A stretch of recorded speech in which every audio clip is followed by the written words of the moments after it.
মানুষের মধ্যে একটা বিচিত্র প্রবৃত্তি থাকে, অন্য সকলের বিষয়ে, তাদের জীবনের বিষয়ে, তাদের ব্যক্তিত্বের বিষয়ে, তাদের ভবিষ্যতের বিষয়ে অনুমান করা। এটা হলো অনুচিত। কারোর অতীতকালকে দেখে লোকে ভবিষ্যৎ বলে দিতে পারেন, বর্তমানকে দেখে ভবিষ্যতের বিষয়ে অনুমান করে ফেলেন। উদাহরণ দিতে হলে বলবো, কোনো দাসকে দেখুন, ওকে দেখে লোকে বলে যে ওর ভবিষ্যৎ সেটাই হতে পারে, অনুমান করে ফেলেন। আর এই রাজাকে দেখুন, উনি তো কত সুখী হবেন, উনি তো জগতের সব থেকে অধিক সুখী মানুষ, কত সুখ সুবিধা আছে ওনার কাছে, ধারণা করে ফেলেন। তবে সত্য তো এটাই যে কারোর ব্যক্তিত্বের বিষয়ে, তাদের ভবিষ্যতের বিষয়ে আপনি পূর্ণ সত্য কখনোই বলতে পারবেন না, শুধু অনুমান করতে পারবেন। আর এই অনুমান করে সত্যি কোনো লাভ হয় না, কারণ এই কাল সেটা হলো অত্যন্ত শক্তিশালী। কালো থেকে কালোতর কয়লাকেও হিরেতে পরিণত করতে পারে, অনেক বড় বড় রাজাকেও বিদূষক বানিয়ে ফেলতে পারে এক মুহূর্তেই। তাহলে আপনি অনুমান করে কি লাভ? কি পেলেন অনুমান করে?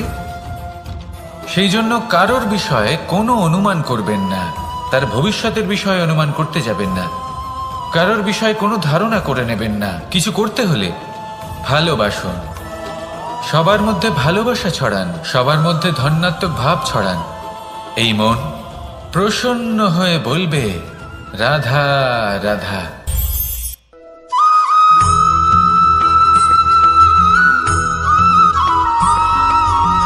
পঞ্চতত্ত্বের মধ্যে দ্বিতীয় তত্ত্ব হল ধরণী, ভূমি, যাকে আমরা ধরণী মাতা বলি। এই ধরণী ধৈর্য ধারণ করে, আর এর ওপরেই আমাদের সমগ্র সংসার নির্ভরশীল। কারণ এই ভূমি সহ্য ক্ষমতা রাখে, এর সহ্য ক্ষমতা হল অপরিসীম। সন্তান যতই আঘাত প্রদান করুক না কেন, প্রেম পূর্বক সহ্য করে, আর তার বদলে অমূল্য রত্ন প্রদান করে। সন্তান যদি হাল চালায়, তাহলে তার বদলে তাকে অন্ন প্রদান করে। এটাই হলো ধরণী। এবার এর থেকে আমরা কি শিক্ষা পেতে পারি? এটাই যে কারোর জন্য কিছু করা বা কাউকে কিছু দেওয়া মনে কোনো কামনা ছাড়াই। আর এই কথাটা বুঝে যান, যদি কারোর জন্য কামনা না রেখে বা কোনো পাওয়ার আশা না রেখে কারোর জন্য কিছু করেন বা কারোকে কিছু দেন, যদি এটা আপনি শিখতে পারেন, তবে আপনি ভালোবাসতে শিখে গেছেন। আর সেই জন্যই এই ধরিত্রীকে মাতা বলা হয়। কারণ মাতা শুধু উনি নন যিনি গর্ভে সন্তানকে ধারণ করেন, মাতা তো উনিও যিনি জীবন বাঁচতে শেখান, যিনি জীবন বাঁচার উদাহরণ প্রদান করেন। তাহলে ধরণীর থেকে এই নিঃস্বার্থ ভাব শিখুন, নিঃস্বার্থ ভালোবাসা শিখুন, আর এই ভালোবাসার সাথেই বলুন, রাধা রাধা।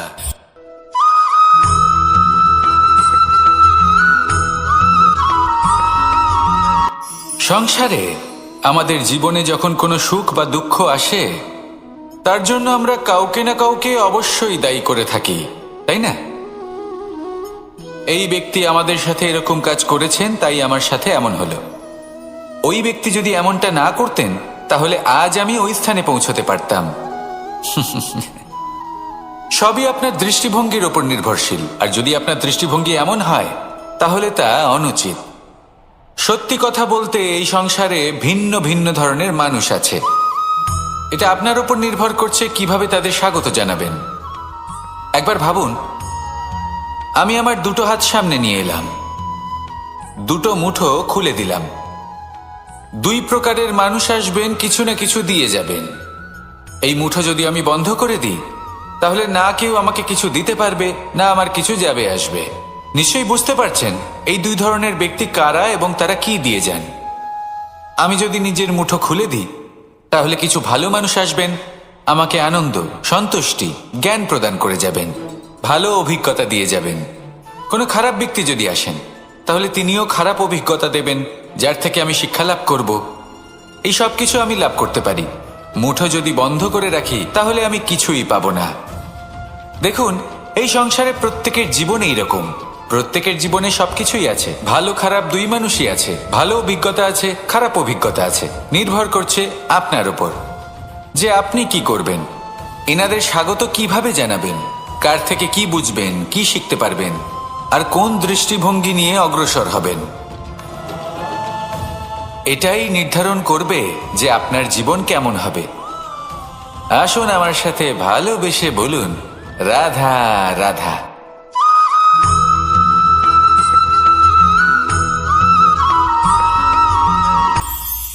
এটা হলো ধান গাছ। এর থেকে যে চাল উৎপন্ন হয় তা মানুষ গ্রহণ করেন। আর এটা কি? এ হলো জংলি ঘাস। একবার ভেবে দেখুন, যদি এই জংলি ঘাস ধান গাছের আশেপাশে থাকে তাহলে কি হবে? ধান উৎপন্ন হতে পারবে? তা উৎকৃষ্ট হতে পারবে? আমরা কি তা গ্রহণ করতে পারবো? কখনোই নয়। এই জংলি ঘাস ধানকে নষ্ট করে দেবে, কিন্তু নিজে জীবিত থাকবে। এটাই হলো আজকের শিক্ষা। এই সংসারে যদি আপনি নীতির পথে চলতে চান, উচিত কর্ম করতে চান, সংসারকে সেবা করতে চান, তাহলে জংলি ঘাসের মতো ব্যক্তিদের থেকে সবসময় দূরে থাকতে হবে। সেই ব্যক্তি যারা দুর্নীতি এবং মিথ্যা দ্বারা পরিপূর্ণ, যাদের ব্যবহার অশুভ, যাদের অনেক অশুভ গুণ রয়েছে, তারা সঠিক নয়। সেই সকল ব্যক্তি যাদের চরিত্র অত্যন্ত দুষ্ট হয়, তারা হয় শুভ চরিত্রের ব্যক্তিকে একদম নষ্ট করে দেয়, নয় নিজের মতো বানিয়ে তোলে। তাই যদি আপনি নীতির পথে চলতে চান, এই সংসারের জন্য শুভ কর্ম করতে চান, তাহলে সেই সঙ্গ লাভ করুন যে সঙ্গ জ্ঞানে পরিপূর্ণ, যাদের মধ্যে অনেক গুণ আছে, যাদের থেকে প্রতিদিন কিছু শিখতে পারবেন। এমন ব্যক্তির সাথে জীবন অতিবাহিত করুন। দুরাচারীদের থেকে দূরে থাকুন। তবেই এই মন প্রসন্ন হয়ে বলবে, রাধা রাধা।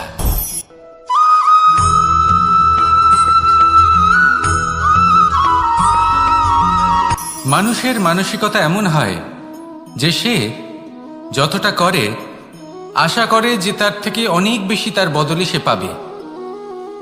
দেখুন, সবকিছুই আপনার ভাবনা চিন্তার উপর নির্ভর করছে।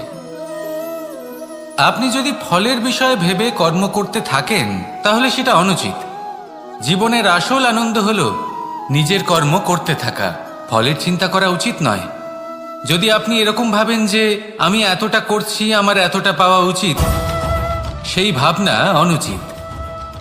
যদি আপনি সেবার মানসিকতা নিয়ে কর্ম করতে থাকেন, কর্মচক্রে প্রবাহিত হন, যদি আপনি এমন ভাবনা রাখেন যে আমি এতটা পাচ্ছি তাই এর থেকে অনেক বেশি আমি কর্ম করব, তাহলে নিশ্চিতরূপে আপনি যতটা করছেন তার থেকে অনেক বেশি আপনি পাবেন। আপনার আশার থেকে অনেক বেশি আপনি পাবেন। শুধু জীবনে অনেক বেশি কাজ করতে থাকুন, ফলের চিন্তা করবেন না। আর মনে রাখবেন, এই ভাবনাই সব থেকে বড় বীজ। কর্মের উপর বিশ্বাস রাখুন। জীবনে যা যা আপনি চান সবই সুখময় হবে। আসুন আর আমার সাথে ভালোবেসে বলুন, রাধা রাধা।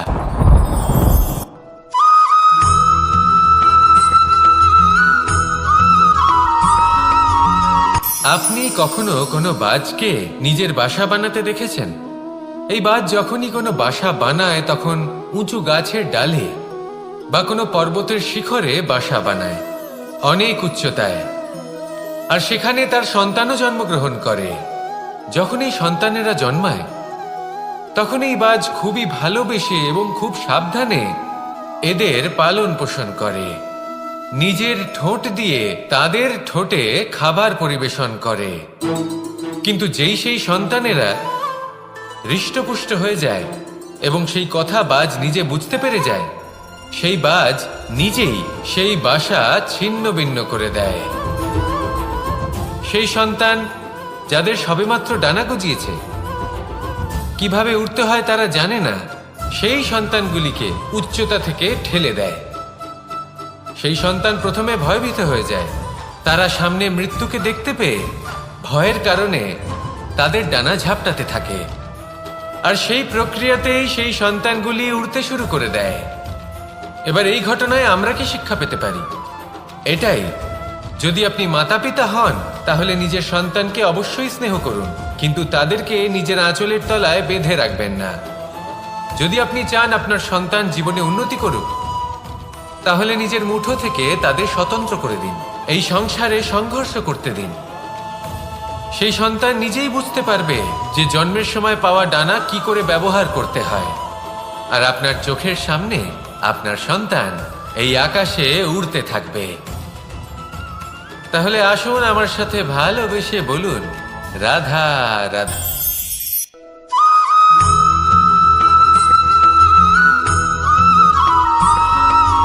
বসন্ত ঋতু, এই সময় মন আনন্দে ভরে থাকে। এমন মনে হয় যেন আমরা আকাশে বিচরণ করতে চলে যাই, কিন্তু সেটা তো সম্ভব নয়। সেই জন্য হয়তো আমরা ঘুড়ি ওড়াই, এই ঘুড়িকে নিজেদের প্রতিরূপ মনে করে। এবার অনেক মানুষ আছেন যারা ঘুড়ি ওড়ান, কিন্তু এই কর্মের সারমর্ম কি সেটা কজন বুঝতে পারেন? আপনি এটা মনে করুন যে আপনি হলেন সেই ঘুড়ি, আর এই সুতো যিনি ধরে রয়েছেন তিনি হলেন পরমাত্মা। আর এই সুতো যেখান থেকে শুরু হয় সেই লাটাই হলো আমাদের কর্মচক্র। এবার আপনি নিজেই অনুমান করুন যে এই উড়ান কার ওপর নির্ভরশীল? পরমাত্মার ওপর আর আপনার কর্মের ওপর। যদি পরমাত্মা আপনার হাত ধরে থাকেন, আপনার সাথে থাকেন, যদি আপনি শুভ কর্ম করতে থাকেন, আপনি এই আকাশে উড়তে থাকবেন। কিন্তু কোথাও কোথাও যদি পরমাত্মার সাথে এই বন্ধন ছিন্ন হয়, আপনার কর্মচক্র খারাপ হয়ে যায় বা থেমে যায়, তাহলে আপনার এই ঘুড়ি কেটে যাবে আর দূরে কোনো গাছের ডালে গিয়ে আটকে যাবে। তাই শুধুমাত্র ঘুড়ি ওড়াবেন না, তার থেকে শিখুন, পরমাত্মার সাহচর্যে থাকুন, সবসময় শুভ কর্ম করতে থাকুন আর সবসময় এই আকাশে উড়তে থাকুন। আসুন আর আমার সাথে ভালোবেসে বলুন, রাধা।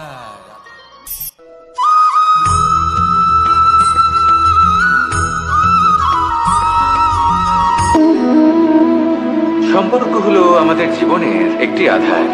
কিছু সম্পর্ক এমন যে আমরা জন্মসূত্রে লাভ করি, যেমন পরিবার, মা, বাবা। কিছু সম্পর্ক আছে যে আমরা জীবনে অর্জন করে থাকি, তা সে প্রেমের হোক, স্নেহের হোক বা বন্ধুত্বের। এই সকল সম্পর্ক লাভ করার বা গড়ে তোলার 5টি ধাপ রয়েছে। প্রথম ধাপ, কোনো ব্যক্তির সাথে আলাপ হওয়া, তার সাথে কথা বলা বা তাকে দেখা। দ্বিতীয় ধাপ, সে ব্যক্তিকে আমাদের ভালো লাগা। তৃতীয় ধাপ, আমাদের এটা চাইতে শুরু করা যে জীবনে এই ব্যক্তি যেন আমাদের বন্ধু হন, আমাদের জীবনে থাকেন, বা আমাদের কাউকে ভালোবেসে ফেলা আর এটা আমাদের ভাবা বা চাওয়া যে সেই ব্যক্তি যেন আজীবন আমার সাথে থাকেন, আমার জীবনে আমার সাথী হয়ে। চতুর্থ ধাপ, লাভ করা। এবার এই ধাপটি অনেক মানুষের পক্ষেই খুবই সরল হয়, বড়ই সরলভাবে নিজেদের সঙ্গীকে লাভ করে থাকেন। কিছু মানুষের জন্য এই ধাপ অত্যন্ত কঠিন হয়ে থাকে। অনেক প্রতিকূল পরিস্থিতির উপর জয়লাভ করে তারা সঙ্গীকে লাভ করেন, কিন্তু লাভ অবশ্যই করেন। এরপরে আসে পঞ্চম, অন্তিম এবং সব থেকে গুরুত্বপূর্ণ ধাপ। সেটা হলো সেই সম্পর্ক পালন করা। এটা হলো এমন এক বিষয় যা প্রত্যেক মানুষের শেখা উচিত। যদি ব্যক্তি নিজের জীবনে সম্পর্ক রক্ষা করতে শিখে যান, তবে প্রত্যেক সম্পর্ক তার জীবনকে স্বর্গ করে তুলবে। আসুন আর আমার সাথে ভালোবেসে বলুন, রাধা রাধা।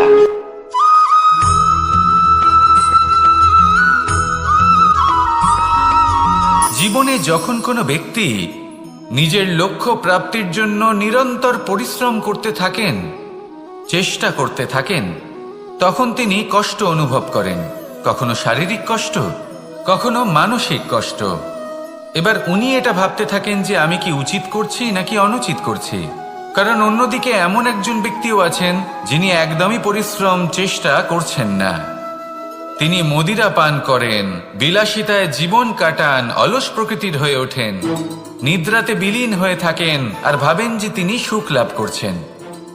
কিন্তু এরকম কেন হয়? কারণ যখন আমরা সৎ পথে থাকি, উচিত পথে চলি, লক্ষ্য প্রাপ্ত করার জন্য চেষ্টা করতে থাকি, তখন আমাদের ভেতরে থাকা নেতিবাচক শক্তি এবং পাপ এই দেহকে ত্যাগ করে দেয়। আর এই অনুভূতিটাই আমাদের দুঃখের অনুভূতি দেয়, কষ্ট দেয়। এবার সেখানে যদি আমরা কুপথে চলি, অনুচিত পথে চলতে থাকি, তাহলে আমাদের ভেতরে থাকা পুণ্য এবং ধনাত্মক শক্তি আমাদের দেহ ত্যাগ করে দেয়। আর এই অনুভূতির কারণেই আমরা সুখ অনুভব করি। কিন্তু কখনো ভাববেন যে এই সুখ বেশি সময় পর্যন্ত থাকে না। সেই জন্য সবসময় মনে রাখবেন, যদি আপনি জানেন যে এটাই আপনার লক্ষ্য, এটাই উচিত পথ, শুভ পথ, তাতে নিরন্তরভাবে এগিয়ে যেতে চেষ্টা করতে থাকুন। এই কষ্ট আপনাকে সুখের পরাকাষ্ঠায় কখন পৌঁছে দেবে তা আপনি জানতেই পারবেন না। আসুন আমার সাথে ভালোবেসে বলুন, রাধা রাধা।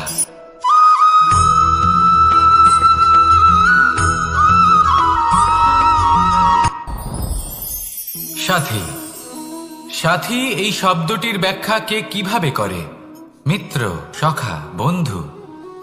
কিন্তু অর্থ একটাই, তিনি যিনি আপনার সঙ্গী হন আর তিনি যার সাথী আপনি হন। এবার সব থেকে বড় প্রশ্ন হলো এটাই যে তিনি কে হতে পারেন যাকে আপনি আপনার সাথী বলে মেনে নিতে পারেন, নিজের সখা, নিজের মিত্র, নিজের বন্ধু মেনে নিতে পারেন। আপনার সাথী হলেন তিনি যিনি দুঃখের সময় আপনার পাশে থাকবেন, আপনার হাত ধরে থাকবেন। আপনার সাথী হলেন তিনি যার হাত আপনি নিজের সুখের দিনে ধরে থাকবেন। সেই সাথীরই হাত ধরুন যিনি দুঃখে সবসময় আপনাকে সাহায্য করার জন্য তৎপর হয়ে থাকেন, আপনার পাশে থাকেন, আর যাকে সুখের দিনে আপনি আপনার সাথে রাখতে পারেন। আর যখন আপনার সাথে আপনার এই সাথী থাকবে, তখন আপনি এটা বুঝবেন যে যখন জীবনে দুঃখ আসে, তখন এই দুঃখ কমে যায়, সবার মধ্যে ভাগ হয়ে যায়। আর যদি তখন সুখ আসে, তাহলে সেটা সবার উপস্থিতিতে আরো বেড়ে যায়। এটাই হলো প্রেম, এটাই হলো ভালোবাসা, এটাই হলো সঙ্গ। যেমন সম্পর্ক আমার আর রাধার মাঝে। তাহলে আসুন আর আমার সাথে ভালোবেসে বলুন, রাধা রাধা।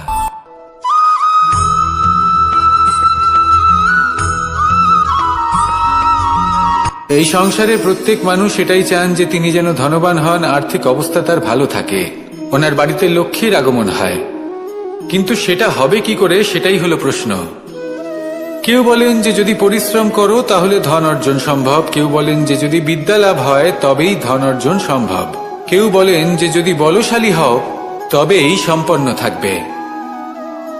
ভালো কথা, যদি তাই হয়ে থাকে, তবে দিনমজুর সারা দিন পরিশ্রম করেন, তিনি কেন ধনী হন না? অনেকজন বিদ্বান মানুষ আছেন এই সংসারে, তারা কেন ধনবান হন না?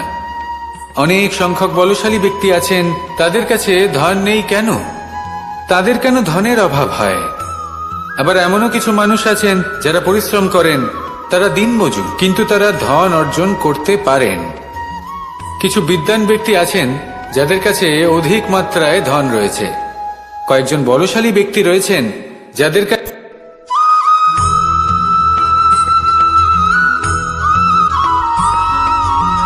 পঞ্চতত্ত্বের মধ্যে দ্বিতীয় তত্ত্ব হল ধরণী, ভূমি, যাকে আমরা ধরণী মাতা বলি। এই ধরণী ধৈর্য ধারণ করে, আর এর ওপরেই আমাদের সমগ্র সংসার নির্ভরশীল।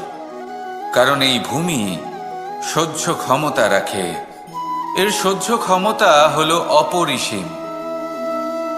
সন্তান যতই আঘাত প্রদান করুক না কেন, প্রেম পূর্বক সহ্য করে, আর তার বদলে অমূল্য রত্ন প্রদান করে। সন্তান যদি হাল চালায়, তাহলে তার বদলে তাকে অন্ন প্রদান করে। এটাই হলো ধরণী। এবার এর থেকে আমরা কি শিক্ষা পেতে পারি? এটাই যে কারোর জন্য কিছু করা বা কাউকে কিছু দেওয়া মনে কোনো কামনা ছাড়াই। আর এই কথাটা বুঝে যান, যদি কারোর জন্য কামনা না রেখে বা কোনো পাওয়ার আশা না রেখে কারোর জন্য কিছু করেন বা কারোকে কিছু দেন, যদি এটা আপনি শিখতে পারেন তবে আপনি ভালোবাসতে শিখে গেছেন। আর সেই জন্যই এই ধরিত্রীকে মাতা বলা হয়। কারণ মাতা শুধু উনি নন যিনি গর্ভে সন্তানকে ধারণ করেন, মাতা তো উনিও যিনি জীবন বাঁচতে শেখান, যিনি জীবন বাঁচার উদাহরণ প্রদান করেন। তাহলে ধরনীর থেকে এই নিঃস্বার্থ ভাব শিখুন, নিঃস্বার্থ ভালোবাসা শিখুন, আর এই ভালোবাসার সাথেই বলুন রাধা রাধা।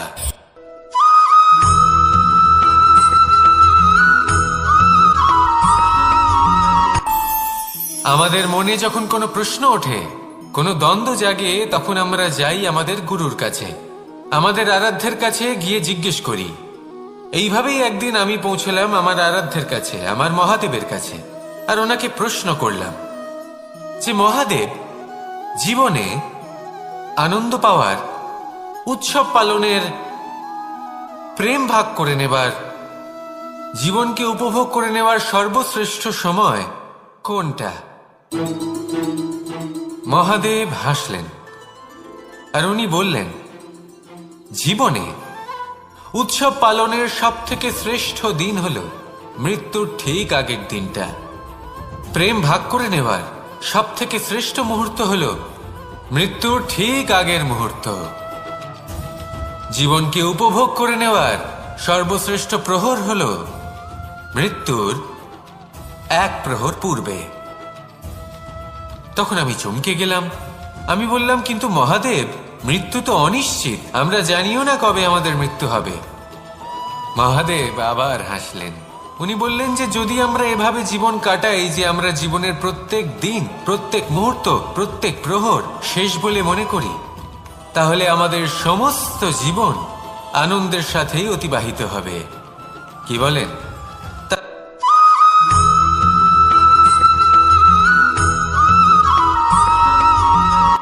সংসারে আমাদের জীবনে যখন কোনো সুখ বা দুঃখ আসে, তার জন্য আমরা কাউকে না কাউকে অবশ্যই দায়ী করে থাকি, তাই না? এই ব্যক্তি আমাদের সাথে এরকম কাজ করেছেন, তাই আমার সাথে এমন হলো। ওই ব্যক্তি যদি এমনটা না করতেন, তাহলে আজ আমি ওই স্থানে পৌঁছতে পারতাম। সবই আপনার দৃষ্টিভঙ্গির ওপর নির্ভরশীল, আর যদি আপনার দৃষ্টিভঙ্গি এমন হয় তাহলে তা অনুচিত। সত্যি কথা বলতে এই সংসারে ভিন্ন ভিন্ন ধরনের মানুষ আছে। এটা আপনার উপর নির্ভর করছে কিভাবে তাদের স্বাগত জানাবেন। একবার ভাবুন, আমি আমার দুটো হাত সামনে নিয়ে এলাম, দুটো মুঠো খুলে দিলাম। দুই প্রকারের মানুষ আসবেন, কিছু না কিছু দিয়ে যাবেন। এই মুঠো যদি আমি বন্ধ করে দিই, তাহলে না কেউ আমাকে কিছু দিতে পারবে, না আমার কিছু যাবে আসবে। নিশ্চয়ই বুঝতে পারছেন এই দুই ধরনের ব্যক্তি কারা এবং তারা কি দিয়ে যান। আমি যদি নিজের মুঠো খুলে দিই, তাহলে কিছু ভালো মানুষ আসবেন, আমাকে আনন্দ, সন্তুষ্টি, জ্ঞান প্রদান করে যাবেন, ভালো অভিজ্ঞতা দিয়ে যাবেন। কোনো খারাপ ব্যক্তি যদি আসেন, তাহলে তিনিও খারাপ অভিজ্ঞতা দেবেন, যার থেকে আমি শিক্ষা লাভ করব। এই সব কিছু আমি লাভ করতে পারি। মুঠো যদি বন্ধ করে রাখি, তাহলে আমি কিছুই পাবো না। দেখুন, এই সংসারে প্রত্যেকের জীবনে এইরকম। প্রত্যেকের জীবনে সবকিছুই আছে, ভালো খারাপ দুই মানুষই আছে, ভালো অভিজ্ঞতা আছে, খারাপ অভিজ্ঞতা আছে। নির্ভর করছে আপনার উপর যে আপনি কি করবেন, এনাদের স্বাগত কিভাবে জানাবেন, কার থেকে কি বুঝবেন, কি শিখতে পারবেন, আর কোন দৃষ্টিভঙ্গি নিয়ে অগ্রসর হবেন। এটাই নির্ধারণ করবে যে আপনার জীবন কেমন হবে। আসুন আমার সাথে ভালোবেসে বলুন রাধা রাধা।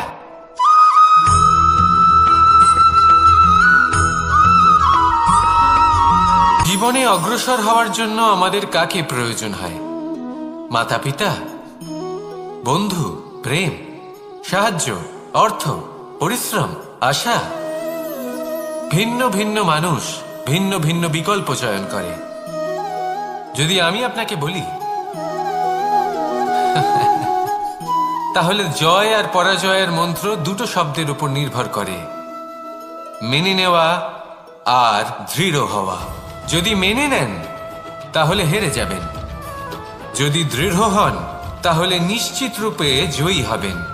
যদি কখনো আপনি ক্লান্ত হয়ে ওঠেন, আপনি দুঃখী হন, পুরোপুরি ভেঙে পড়েছেন, তখন মেনে নেবেন না যে আপনি ভেঙে পড়েছেন, নয়তো হেরে যাবেন।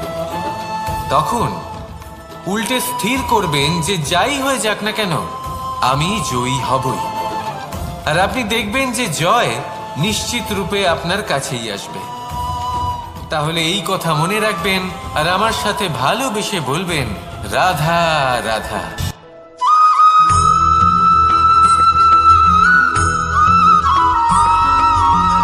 ভালো, শুধু ওনাদের কঠোর ব্যবহার দেখলে আমরা একটু ভয় পেয়ে যাই। এবার ওনাদের এই কঠোর ব্যবহার আমাদের ভালো না লাগলেও অত্যন্ত আবশ্যক, কারণ মাতার থেকে আমরা যে শক্তি লাভ করি তা যেন নিয়ন্ত্রণ হারিয়ে বিধ্বংসী না হয়ে ওঠে। আমরা যেন কোনো কুপথে না চলে যাই, আমরা কখনো যেন দোষ না করে ফেলি। শুধু সেই জন্য পিতা এবং গুরু একটু কঠোর হয়ে ওঠেন, এবং ওনাদের এই কঠোর আচরণ ভবিষ্যতে গিয়ে আমরা অবশ্যই বুঝতে পারি।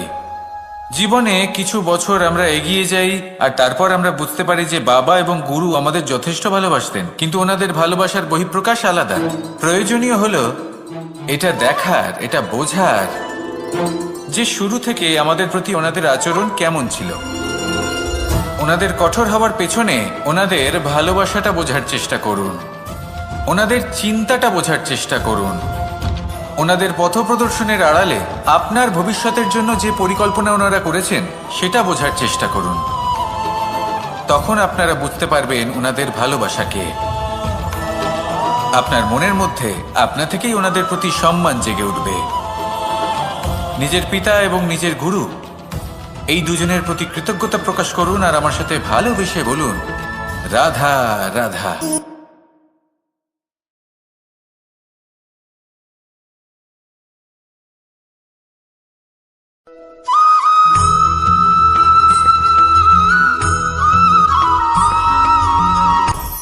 আপনি কখনো পর্বতের শিখরে উঠেছেন?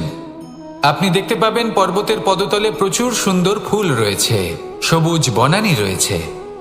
যত আপনি উপরে উঠতে থাকবেন তত ফুল কমতে থাকবে, সবুজ বনানী কমতে থাকবে।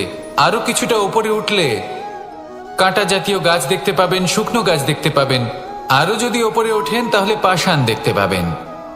আরো উপরে উঠলে হিমখণ্ড দেখতে পাবেন। এই যে পর্বত, তা মনুষ্য জীবনের সবথেকে উত্তম উদাহরণ। মানুষ যখন সাফল্যের শিখরে পৌঁছতে চান, মহানুভবতার শিখরে পৌঁছতে চান, পথে যত আস্তে আস্তে উপরে উঠতে থাকেন ততই ভৌতিক বস্তু তার থেকে বিচ্ছিন্ন হতে থাকে। যদি তিনি সেই ভৌতিক বস্তুগুলি ত্যাগ না করতে পারেন তাহলে কখনোই সেই স্থানে পৌঁছতে পারবেন না। আর মানুষ যদি উচিত ত্যাগ করতে পারেন, পথে অগ্রসর হতে থাকেন, এগোতে থাকেন, তাহলে একদিন না একদিন তিনি মহানুভবতার, জ্ঞানের, সাফল্যের হিমের স্বাদ অবশ্যই লাভ করবেন। মনে রাখবেন, মানব জীবনে ত্যাগ হলো অত্যন্ত গুরুত্বপূর্ণ অংশ। আসুন আমার সাথে ভালোবেসে বলুন, রাধা রাধা।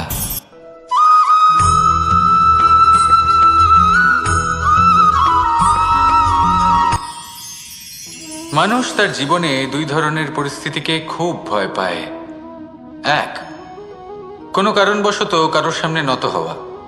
দুই, কোনো কারণে নিজের চরিত্র থেকে, নিজের মূল্যবোধ থেকে বিচ্যুত হওয়া। এবার কেন হয় এরকম যে কথায় কথায় কারোর সামনে নত হতে হয়? কেন বারংবার নিজের চরিত্র থেকে চ্যুত হতে হয়? এরকম কেন হয়? এটা তখনই হয় যখন আমাদের শিক্ষা এবং মূল্যবোধের অভাব থাকে। যদি মানুষের মধ্যে প্রকৃত শিক্ষা থাকে তাহলে এই সংসারে কোনো সময় এবং কারোর সামনেই নত হওয়ার কোনো প্রয়োজন নেই। যদি মানুষের মধ্যে মূল্যবোধ থাকে তাহলে তাকে নিজের মূল্যবোধ বা চরিত্র থেকে বিচ্যুত হতে হয় না, তা সে যাই হয়ে যাক না কেন। কোনো বালককে যদি জন্ম থেকেই সুশিক্ষার অধিকারী করা হয়, শিক্ষিত করা হয়, মূল্যবোধের অধিকারী করা হয়, তবে সে এই সংসারে এমন কর্ম করবে যাতে সে নিজেকে, নিজের পরিবারকে, সমগ্র সমাজকে গর্বিত করতে পারে। শিক্ষা লাভ করুন, মূল্যবোধ লাভ করুন এবং আমার সাথে ভালোবেসে বলুন, রাধা রাধা।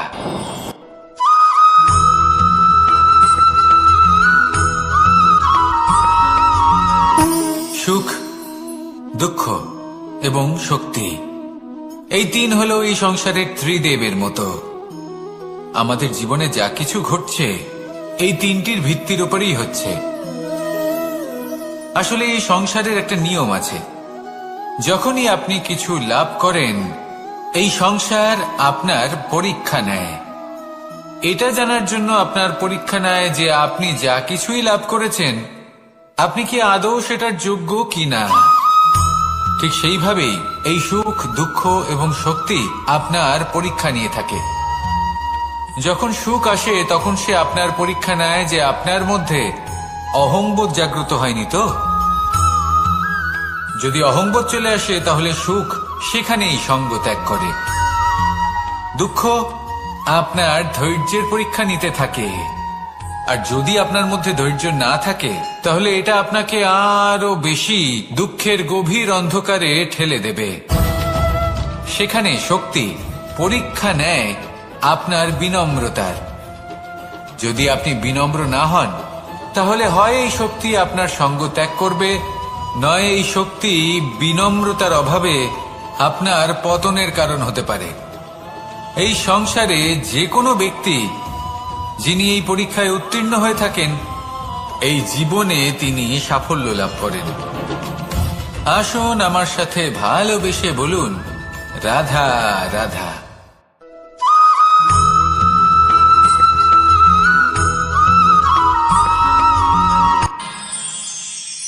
আমরা সবাই সূর্যকে সম্মান কেন করি?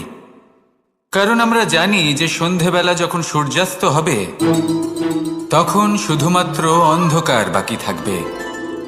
ঠিক কিছুটা এরকমই হয় আমাদের মাতা পিতাও, যিনি আমাদের জন্ম দেন, আমাদের ভরণ পোষণ করেন, আমাদের বড় করেন, আমাদের প্রেম প্রদান করেন। কখনো কখনো তাদের মুখ থেকে কটু কথা নিঃসৃত হয়, আমাদের দুঃখ হয়, কিন্তু তখন আমাদের এটা বোঝা উচিত এগুলি নিঃসৃত হচ্ছে আমাদেরই মঙ্গলের জন্য। যেমন সূর্যদেব, উনিও উত্তাপ দিয়ে থাকেন আমাদেরই মঙ্গলের জন্য, যাতে ফসল পাকতে পারে, যাতে জল বাষ্প হয়ে মেঘ হতে পারে, বৃষ্টি হতে পারে, আর এই সংসারে নিরন্তর জলের প্রবাহ থাকে। আমাদের মাতা পিতা, তাদের কঠোর আচরণ, তাদের কঠোর অনুশাসনের পেছনে লুকিয়ে থাকে ওনাদের ভালোবাসা। আমাদের তা বুঝতে হবে, সসম্মানে ওনাদের গ্রহণ করতে হবে। কারণ ঠিক সূর্যাস্তের পরে যেমন চতুর্দিক অন্ধকারচ্ছন্ন হয়ে যায়, তেমনি আমাদের জীবন থেকে যখন আমাদের মাতা পিতা চলে যায় তখন আমাদের জীবনেও শুধু এবং শুধুমাত্র অন্ধকারই ছেয়ে থাকে। সেই জন্য নিজের মাতা পিতাকে সম্মান করুন, ওনাদের ভালোবাসা প্রদান করুন।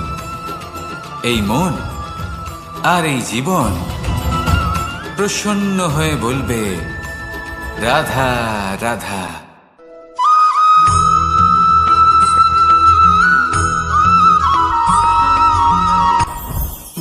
জীবনে কিছু শেখা অত্যন্ত গুরুত্বপূর্ণ।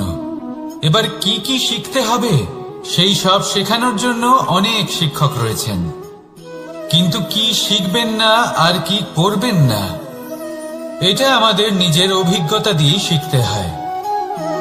কিন্তু তার মানে এটা নয় যে যদি আপনাকে শিখতে হয় যে আগুনের তাপ কতটা, আপনাকে আগুনের মধ্যে হাত দিতে হবে।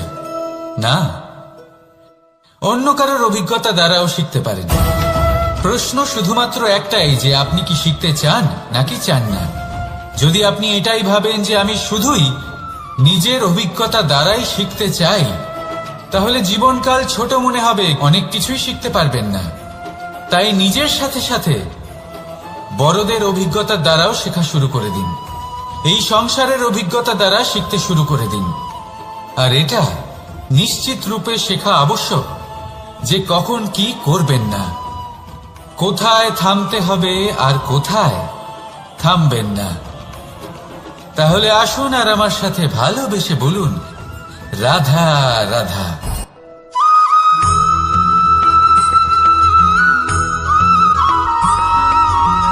এই সংসারে সব থেকে বেশি কোমল বস্তু হলো রেশম।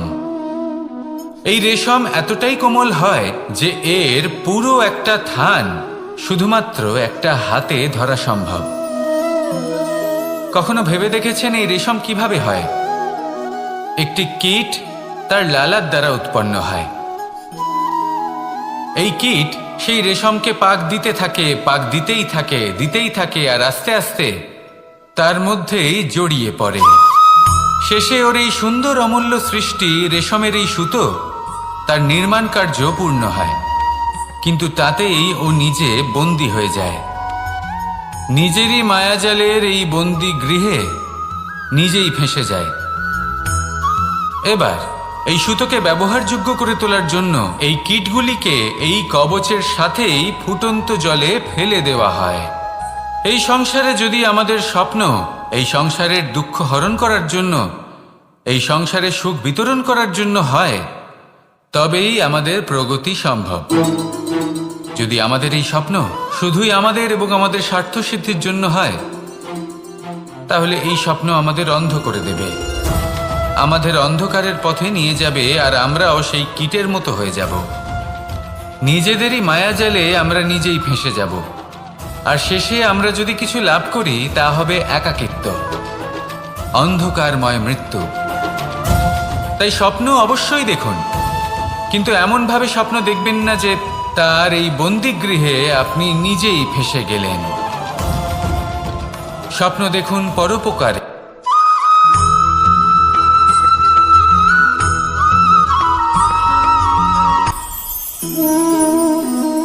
শক্তি এক অত্যন্ত বিচিত্র বস্তু, বা বলতে পারেন অনুভূতি। পিতা সবসময় চান যেন তিনি তার শক্তি পুত্রকে। আসুন আপনাকে সহজে বোঝাই। যদি আপনি সুপাত্র হন আর আপনাকে শক্তি দেওয়া হয়, তাহলে আপনি সেই শক্তির গুরুত্ব বুঝবেন, কোথায় সেই শক্তি প্রয়োগ করা উচিত সেটা বুঝবেন। আর এটা যেহেতু অর্জন করা শক্তি হবে, সেই শক্তির অপব্যবহার হবে না। কিন্তু যদি এই আপনি কুপাত্র হন আর যদি আপনাকে এই শক্তি দেওয়া হয়, তাহলে কি হবে? দেখতে গেলে এই শক্তি আপনি দান হিসেবে পেয়েছেন, তাই না আপনি এই শক্তির গুরুত্ব বুঝবেন আর না এর প্রয়োগ আপনি জানবেন। তার অপব্যবহার হওয়া সুনিশ্চিত। তাই যদি আপনি কোনো শক্তি অর্জন করতে চান, তাহলে আগে তার যোগ্য হয়ে উঠুন, পুত্র নয় পাত্র হয়ে উঠুন। আর আমার সাথে ভালোবেসে বলুন, রাধা রাধা।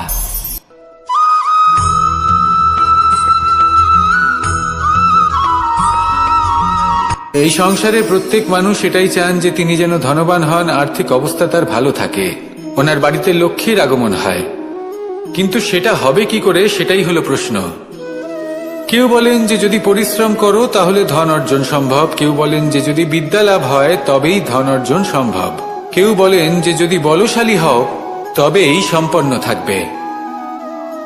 ভালো কথা, যদি তাই হয়ে থাকে, তবে দিনমজুর সারা দিন পরিশ্রম করেন, তিনি কেন ধনী হন না? অনেকজন বিদ্বান মানুষ আছেন এই সংসারে, তারা কেন ধনবান হন না? অনেক সংখ্যক বলশালী ব্যক্তি আছেন, তাদের কাছে ধন নেই কেন? তাদের কেন ধনের অভাব হয়? আবার এমনও কিছু মানুষ আছেন যারা পরিশ্রম করেন, তারা দিনমজুর, কিন্তু তারা ধন অর্জন করতে পারেন। কিছু বিদ্বান ব্যক্তি আছেন যাদের কাছে অধিক মাত্রায় ধন রয়েছে, কয়েকজন বলশালী ব্যক্তি রয়েছেন যাদের কাছে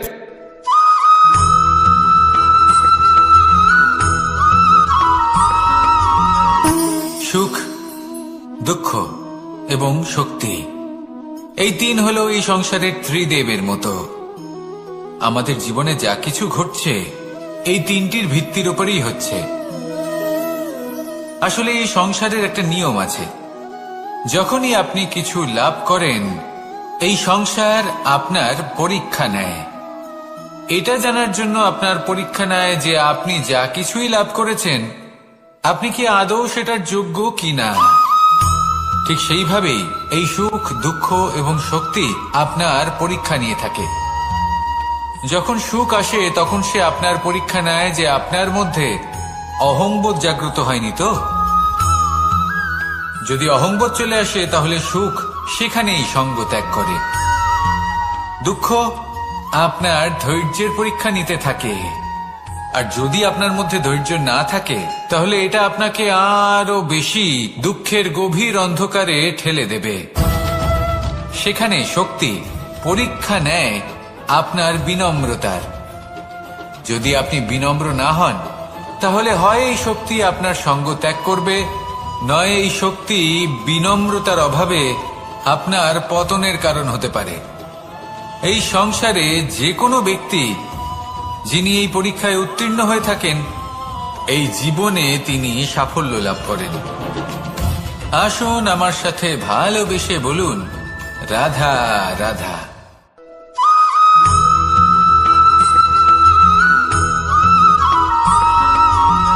পঞ্চতত্ত্বের মধ্যে দ্বিতীয় তত্ত্ব হল ধরণী, ভূমি, যাকে আমরা ধরণী মাতা বলি। এই ধরণী ধৈর্য ধারণ করে, আর এর ওপরেই আমাদের সমগ্র সংসার নির্ভরশীল। কারণ এই ভূমি সহ্য ক্ষমতা রাখে, এর সহ্য ক্ষমতা হল অপরিসীম। সন্তান যতই আঘাত প্রদান করুক না কেন, প্রেম পূর্বক সহ্য করে, আর তার বদলে অমূল্য রত্ন প্রদান করে। সন্তান যদি হাল চালায়, তাহলে তার বদলে তাকে অন্ন প্রদান করে। এটাই হলো ধরণী। এবার এর থেকে আমরা কি শিক্ষা পেতে পারি? এটাই যে কারোর জন্য কিছু করা বা কাউকে কিছু দেওয়া মনে কোনো কামনা ছাড়াই। আর এই কথাটা বুঝে যান, যদি কারোর জন্য কামনা না রেখে বা কোনো পাওয়ার আশা না রেখে কারোর জন্য কিছু করেন বা কারোকে কিছু দেন, যদি এটা আপনি শিখতে পারেন, তবে আপনি ভালোবাসতে শিখে গেছেন। আর সেই জন্যই এই ধরিত্রীকে মাতা বলা হয়। কারণ মাতা শুধু উনি নন যিনি গর্ভে সন্তানকে ধারণ করেন, মাতা তো উনিও যিনি জীবন বাঁচতে শেখান, যিনি জীবন বাঁচার উদাহরণ প্রদান করেন। তাহলে ধরণীর থেকে এই নিঃস্বার্থ ভাব শিখুন, নিঃস্বার্থ ভালোবাসা শিখুন, আর এই ভালোবাসার সাথেই বলুন, রাধা রাধা।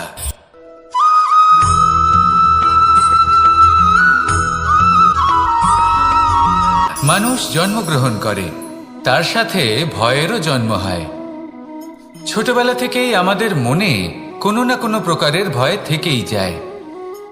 কেউ এই বিষয়ে ভয় পায় যে তার কোনো বস্তু তার থেকে দূরে চলে যাবে, কেউ এই বিষয়ে ভয় পায় যে আমি নিজেকে হারিয়ে ফেলব, কেউ এই ভেবে ভয় পায় যে আমার প্রিয়জনেরা তারা যেন আমার থেকে দূরে না চলে যায়, কেউ এই ভেবে ভয় পায় যে আমরা যেন পথ না হারিয়ে ফেলি, আদি ইত্যাদি। কিন্তু সত্যি কথা বলতে, ভেবে দেখুন এই ভয় বাস্তবে কি?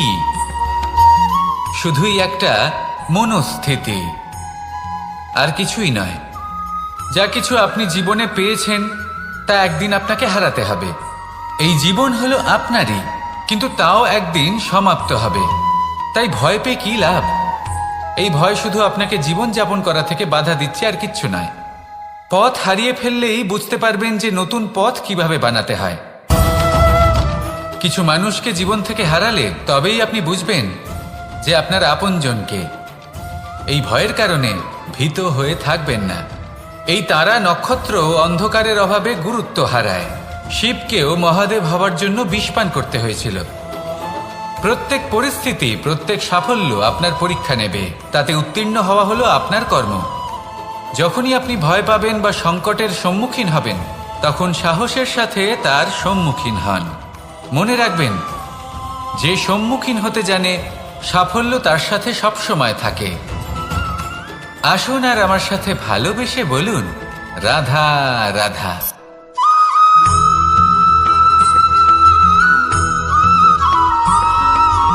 জীবনে অগ্রসর হওয়ার জন্য আমাদের কাকে প্রয়োজন হয়? মাতা পিতা, বন্ধু, প্রেম, সাহায্য, অর্থ, পরিশ্রম, আশা। ভিন্ন ভিন্ন মানুষ ভিন্ন ভিন্ন বিকল্প চয়ন করে। যদি আমি আপনাকে বলি, তাহলে জয় আর পরাজয়ের মন্ত্র দুটো শব্দের উপর নির্ভর করে, মেনে নেওয়া আর দৃঢ় হওয়া। যদি মেনে নেন তাহলে হেরে যাবেন, যদি দৃঢ় হন তাহলে নিশ্চিত রূপে জয়ী হবেন। যদি কখনো আপনি ক্লান্ত হয়ে ওঠেন, আপনি দুঃখী হন, পুরোপুরি ভেঙে পড়েছেন, তখন মেনে নেবেন না যে আপনি ভেঙে পড়েছেন, নয়তো হেরে যাবেন। তখন উল্টে স্থির করবেন যে যাই হয়ে যাক না কেন আমি জয়ী হবই। আর আপনি দেখবেন যে জয় নিশ্চিত রূপে আপনার কাছেই আসবে। তাহলে এই কথা মনে রাখবেন আর আমার সাথে ভালোবেসে বলবেন, রাধা রাধা।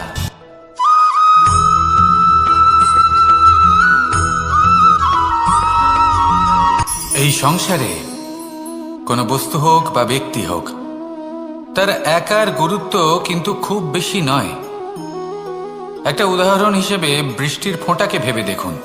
যদি একটি বৃষ্টির ফোঁটা হয় তাহলে তার খুব বেশি গুরুত্ব থাকে না, কিন্তু যখন সহস্র বৃষ্টির ফোঁটা মেঘের মধ্যে দিয়ে ঝরে পড়ে তখন সেটা বর্ষার রূপ ধারণ করে। সেই বর্ষা যা এই প্রকৃতিকে শান্ত করে। সেইভাবেই পাথরের ছোট টুকরো তার খুব বেশি গুরুত্ব থাকে না, কিন্তু যখন অসংখ্য পাথরের টুকরো একত্রিত হয় তখন তা পর্বতের আকার ধারণ করে। সেইভাবেই কিছু মানুষ যখন একত্রিত হন তখন তৈরি হয় পরিবার, কিছু পরিবার যখন একত্রিত হয় তখন তৈরি হয় সমাজ, যখন অনেক সংখ্যক সমাজ একত্রিত হয় তখন তৈরি হয় রাজ্য। এবার এই রাজ্যের সবথেকে গুরুত্বপূর্ণ ব্যক্তি হতে পারেন রাজা, কিন্তু তাও সেই রাজা একা কিছু করতে পারেন না। যুদ্ধ লড়ার সময় তারও নিজের সৈন্যদলকে প্রয়োজন পড়ে।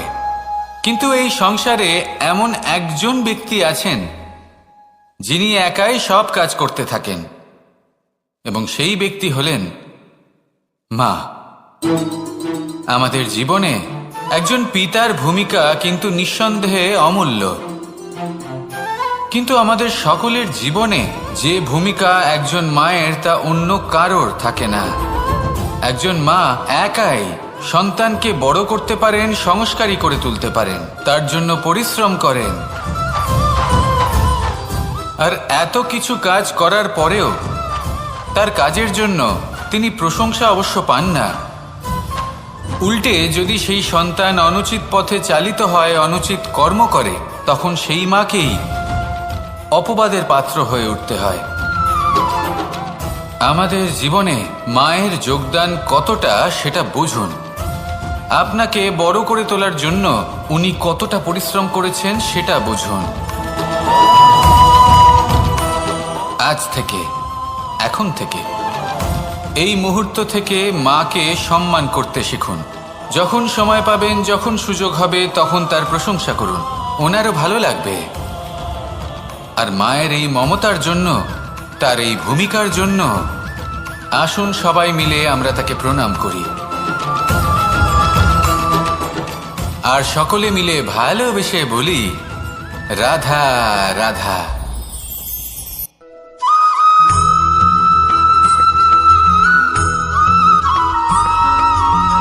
এই সংসারের সব থেকে গুরুত্বপূর্ণ তত্ত্ব কোনটা? প্রথম হলো সময়। জন্ম থেকে মৃত্যু পর্যন্ত এই যে সময়, এটাই তো হলো জীবন।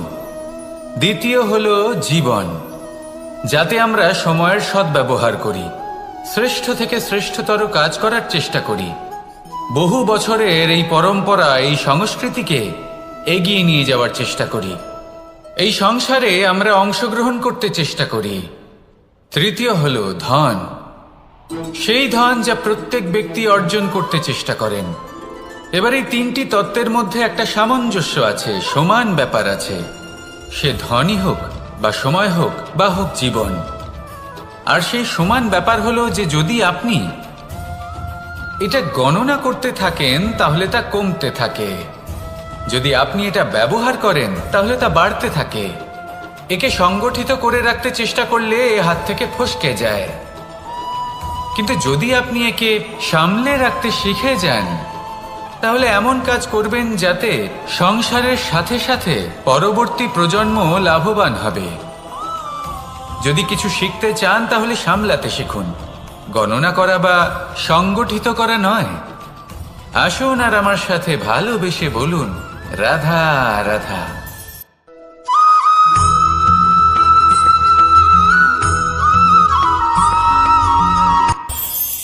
এই সংসারে আমরা প্রকাশ কোথা থেকে পাই?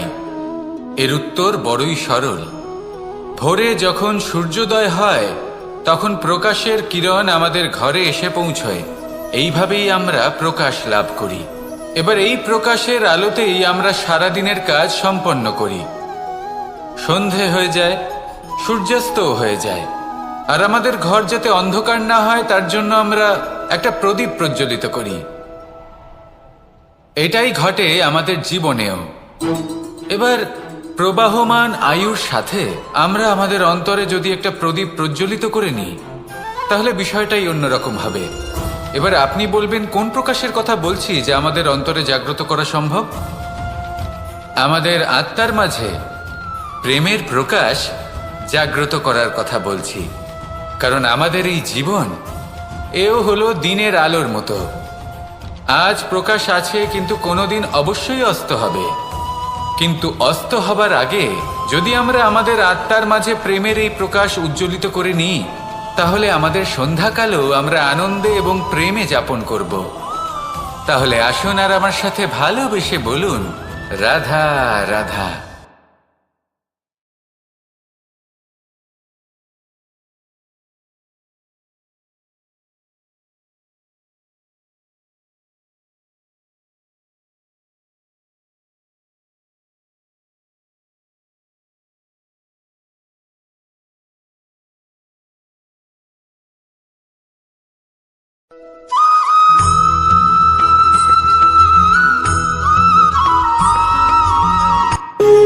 যখন মানুষের মৃত্যু হয় তখন কি হয়?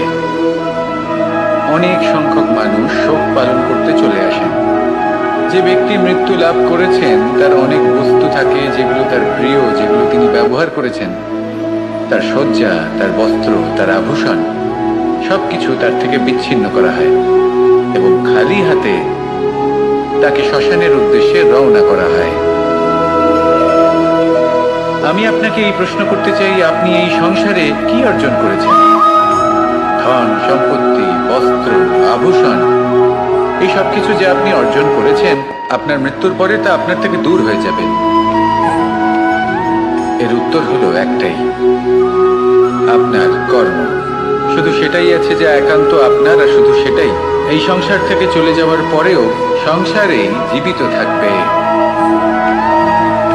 যদি আপনি দুষ্কর্ম করেন, তাহলে এই সংসার আপনাকে একটি অনুচিত উদাহরণ হিসেবে মনে রাখবে যে এই ব্যক্তি খুব পাপী ছিল, অনুচিত কর্ম করতেন। যে পথে তিনি চলেছেন সেই পথে কারোর চলা উচিত নয়। সেখানেই যদি আপনি সৎকর্ম করেন, তাহলে সংসার চিরকাল এটাই বলবে যে খুব ভালো মানুষ ছিলেন, সবাইকে ভালোবাসতেন, সবাইকে সাহায্য করতেন, আমার খুব প্রিয় মানুষ ছিলেন। এটাই হলো শ্রেষ্ঠ কর্ম। সেই জন্য জীবনে শুধুমাত্র ধন সম্পত্তি, আভূষণ এই সব অর্জন করতে গিয়ে নিজের মনোনিবেশ করবেন না। শ্রেষ্ঠ কর্ম করুন। সংসার থেকে চলে যাওয়ার পরেও এই কর্মই এই সংসারে আপনাকে জীবিত রাখবে। আসুন আমার সাথে ভালোবেসে বলুন, রাধা রাধা।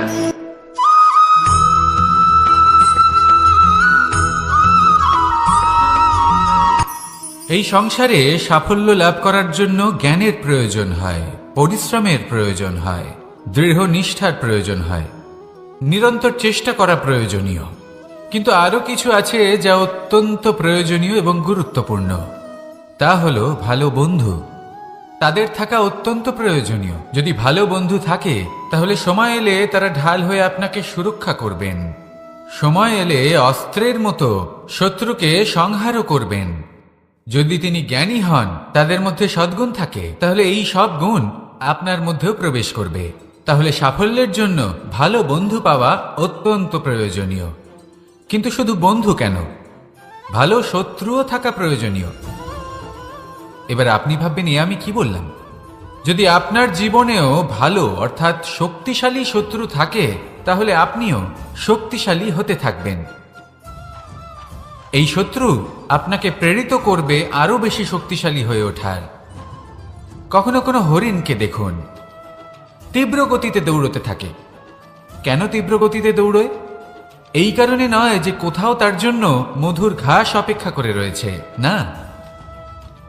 সে এই কারণে তীব্র গতিতে দৌড়য় কারণ সেটা না করলে তার পেছনে একটি সিংহ আছে যে ওকে নিজের ভোজন করে ফেলবে। তাই জীবনে বিপদ, সংকট এই সব কিছুও হলো অত্যন্ত গুরুত্বপূর্ণ। তার সম্মুখীন হতে শিখুন আর আমার সাথে ভালোবেসে বলুন, রাধা রাধা।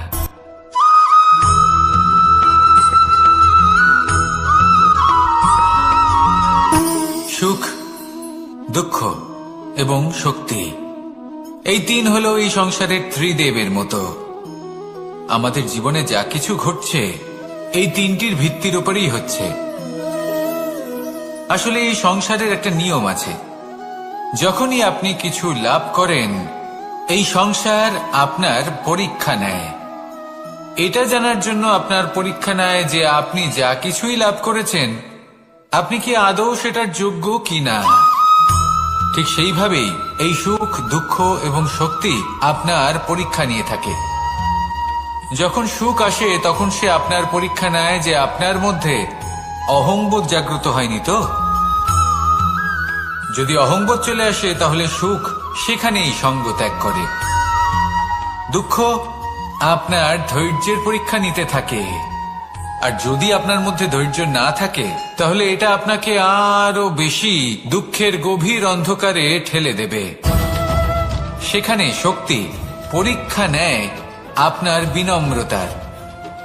যদি আপনি বিনম্র না হন তাহলে হয় এই শক্তি আপনার সঙ্গ ত্যাগ করবে, নয় এই শক্তি বিনম্রতার অভাবে আপনার পতনের কারণ হতে পারে। এই সংসারে যে কোনো ব্যক্তি যিনি এই পরীক্ষায় উত্তীর্ণ হয়ে থাকেন এই জীবনে তিনি সাফল্য লাভ করেন। আসুন আমার সাথে ভালোবেসে বলুন, রাধা রাধা।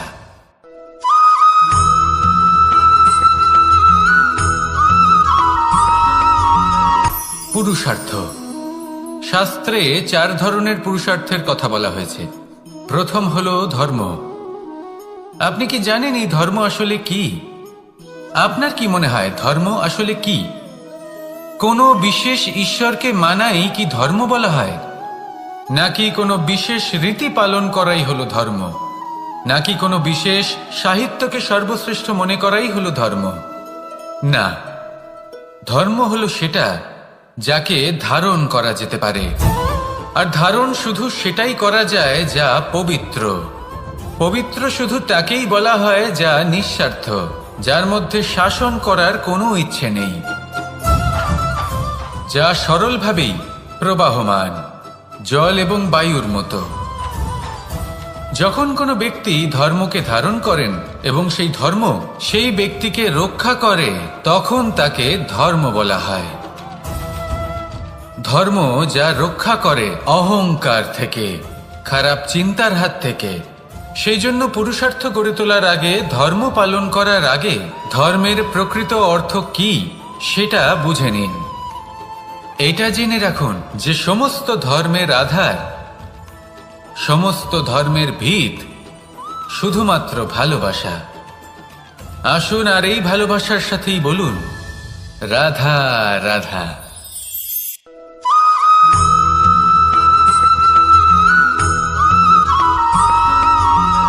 এই সংসারে সব থেকে বেশি কোমল বস্তু হলো রেশম। এই রেশম এতটাই কোমল হয় যে এর পুরো একটা থান শুধুমাত্র একটা হাতে ধরা সম্ভব।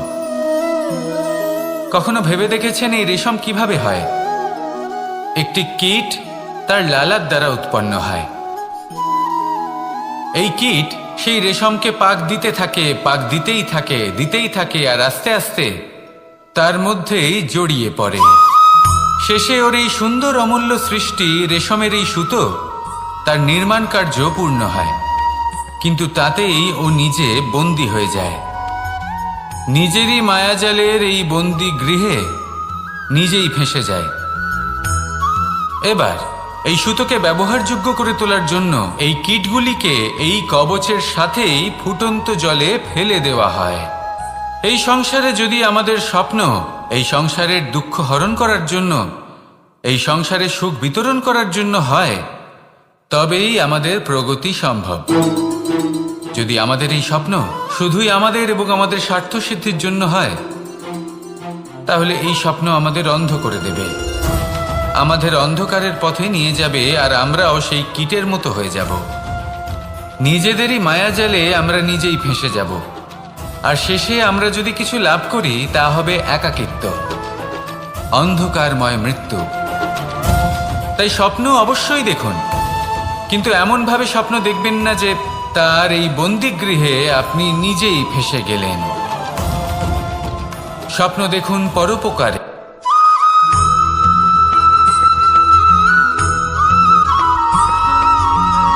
কেউ বলে জীবন খুব ক্ষণস্থায়ী, কেউ বলে জীবন হলো একটা সুন্দর স্বপ্নের মতো, আবার কেউ বলবে জীবন হলো এক কঠোর সত্য। কিন্তু জীবন আসলে কি? জীবন হলো আপনারই প্রতিবিম্ব, একটা দর্পণ। অর্থাৎ আপনি জীবনকে সেইভাবেই পাবেন যেরকম আপনি নিজেকে প্রতিপন্ন করবেন। যদি আপনি দর্পণের দিকে তাকিয়ে হাসেন, তাহলে আপনি সামনে হাসি মুখী দেখতে পাবেন। এবার যদি আপনি গম্ভীর হয়ে থাকেন, তাহলে আপনি একজন রুষ্ট ব্যক্তি দেখতে পাবেন। শেষে সবথেকে বেশি গুরুত্বপূর্ণ হলো আপনার চেষ্টা। আপনাকে সবসময় চেষ্টা করতে হবে যাতে আপনি নিজেকে প্রসন্ন এবং ইতিবাচক মনোভাবে রাখেন। এটা হলো আপনারই উত্তরদায়িত্ব, তাকে পালন করুন। এই মনকে প্রসন্ন রাখুন, এই সংসারকে সুন্দর বলে মনে হবে। আর এই মন প্রসন্ন হয়ে বলবে, রাধা রাধা।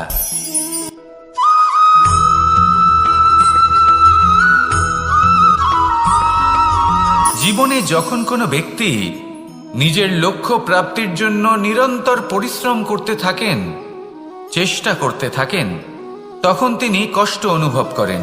কখনো শারীরিক কষ্ট, কখনো মানসিক কষ্ট। এবার উনি এটা ভাবতে থাকেন যে আমি কি উচিত করছি নাকি অনুচিত করছি। কারণ অন্যদিকে এমন একজন ব্যক্তিও আছেন যিনি একদমই পরিশ্রম চেষ্টা করছেন না। তিনি মদিরা পান করেন, বিলাসিতায় জীবন কাটান, অলস প্রকৃতির হয়ে ওঠেন, নিদ্রাতে বিলীন হয়ে থাকেন আর ভাবেন যে তিনি সুখ লাভ করছেন। কিন্তু এরকম কেন হয়? কারণ যখন আমরা সৎ পথে থাকি, উচিত পথে চলি, লক্ষ্য প্রাপ্ত করার জন্য চেষ্টা করতে থাকি, তখন আমাদের ভেতরে থাকা নেতিবাচক শক্তি এবং পাপ এই দেহকে ত্যাগ করে দেয়। আর এই অনুভূতিটাই আমাদের দুঃখের অনুভূতি দেয়, কষ্ট দেয়। এবার সেখানে যদি আমরা কুপথে চলি, অনুচিত পথে চলতে থাকি, তাহলে আমাদের ভেতরে থাকা পুণ্য এবং ধনাত্মক শক্তি আমাদের দেহ ত্যাগ করে দেয়। আর এই অনুভূতির কারণেই আমরা সুখ অনুভব করি। কিন্তু কখনো ভাববেন যে এই সুখ বেশি সময় পর্যন্ত থাকে না। সেই জন্য সবসময় মনে রাখবেন, যদি আপনি জানেন যে এটাই আপনার লক্ষ্য, এটাই উচিত পথ, শুভ পথ, তাতে নিরন্তরভাবে এগিয়ে যেতে চেষ্টা করতে থাকুন। এই কষ্ট আপনাকে সুখের পরাকাষ্ঠায় কখন পৌঁছে দেবে তা আপনি জানতেই পারবেন না। আসুন আমার সাথে ভালোবেসে বলুন, রাধা রাধা।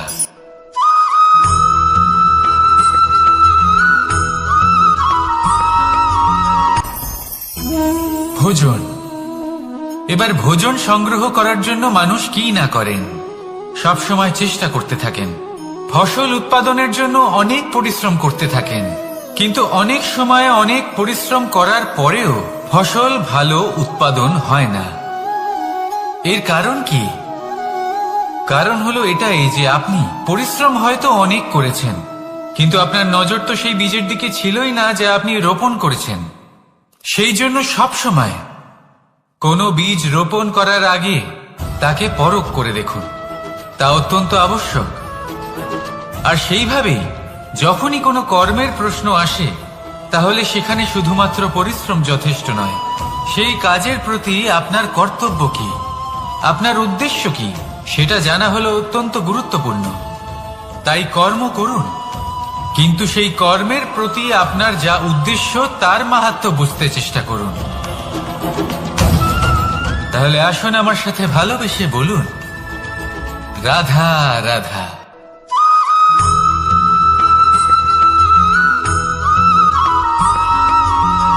পিতা আর পুত্রের সম্পর্ক অত্যন্ত মধুর হয়ে থাকে। পিতা স্বপ্ন দেখেন, তাকে পূর্ণ করার সকল সম্ভাব্য চেষ্টা করেন, কিন্তু তাও অনেক সময় ওনার স্বপ্ন অপূর্ণ থেকে যায়। তখন পিতা ভাবেন যে স্বপ্ন উনি পূর্ণ করতে পারেননি, ওনার সন্তান তা অবশ্যই পূরণ করবে। যে স্থানে উনি কখনো পৌঁছতে পারেননি, সেই স্থানে ওনার পুত্র অবশ্যই পৌঁছবে।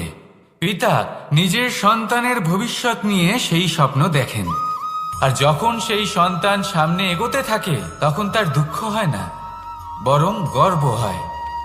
ওনার ভালো লাগে এটা দেখে যে ওনার সন্তান অনেক উন্নতি করছে। কিন্তু যখন সন্তান নিজের অভিভাবকের শক্তি দেখে, তার যশ দেখে হিংসা করতে থাকে, সমস্যা সেইখানেই শুরু হয়। সেই জন্য সকল সন্তানকে এটা মনে রাখতে হবে, দেখুন, পুত্র হবার সুবাদে, এক সন্তান হবার সুবাদে এটা হলো আপনার অধিকার যে আপনি আপনার পিতার থেকে বেশি উন্নতি করবেন। আপনার পিতাও এটাই চান, কিন্তু সুস্থভাবে এটা করুন। একটা রেখা টেনে নিন যাতে আপনি তাতে এগোতে পারেন আর আপনার পিতার তাতে গর্ববোধ হয়, আর সেই বিষয়ে দুঃখ না হয় যে আমার সন্তান আমাকেই ছোট করার চেষ্টা করছে। ইতিহাস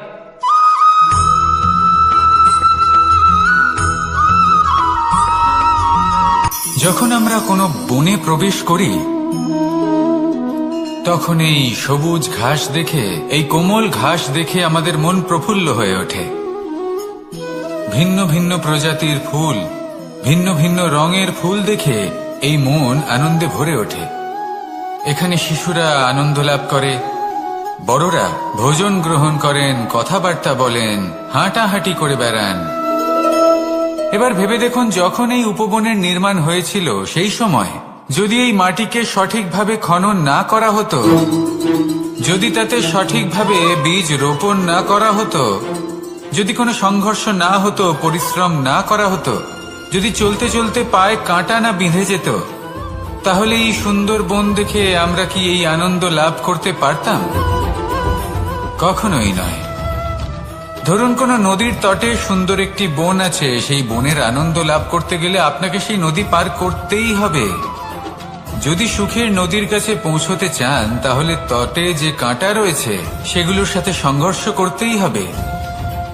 এই সংসারে যদি আপনি সুখ লাভ করতে চান, তাহলে সুখ লাভের এই যাত্রা শুরু করতে হবে সংঘর্ষ দ্বারা। তাহলে সংঘর্ষকে স্বাগত জানান, এর পেছনেই সুখ রয়েছে যা আপনার জন্য অপেক্ষা করছে। এবার হাসুন আর আমার সাথে ভালোবেসে বলুন, রাধা।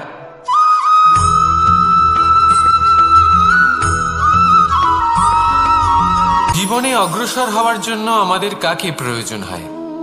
মাতা পিতা, বন্ধু, প্রেম, সাহায্য, অর্থ, পরিশ্রম, আশা। ভিন্ন ভিন্ন মানুষ ভিন্ন ভিন্ন বিকল্প চয়ন করে। যদি আমি আপনাকে বলি, তাহলে জয় আর পরাজয়ের মন্ত্র দুটো শব্দের উপর নির্ভর করে, মেনে নেওয়া আর দৃঢ় হওয়া। যদি মেনে নেন তাহলে হেরে যাবেন, যদি দৃঢ় হন তাহলে নিশ্চিত রূপে জয়ী হবেন। যদি কখনো আপনি ক্লান্ত হয়ে ওঠেন, আপনি দুঃখী হন, পুরোপুরি ভেঙে পড়েছেন, তখন মেনে নেবেন না যে আপনি ভেঙে পড়েছেন, নয়তো হেরে যাবেন। তখন উল্টে স্থির করবেন যে যাই হয়ে যাক না কেন, আমি জয়ী হবই। আর আপনি দেখবেন যে জয় নিশ্চিত রূপে আপনার কাছেই আসবে। তাহলে এই কথা মনে রাখবেন আর আমার সাথে ভালোবেসে বলবেন, রাধা রাধা।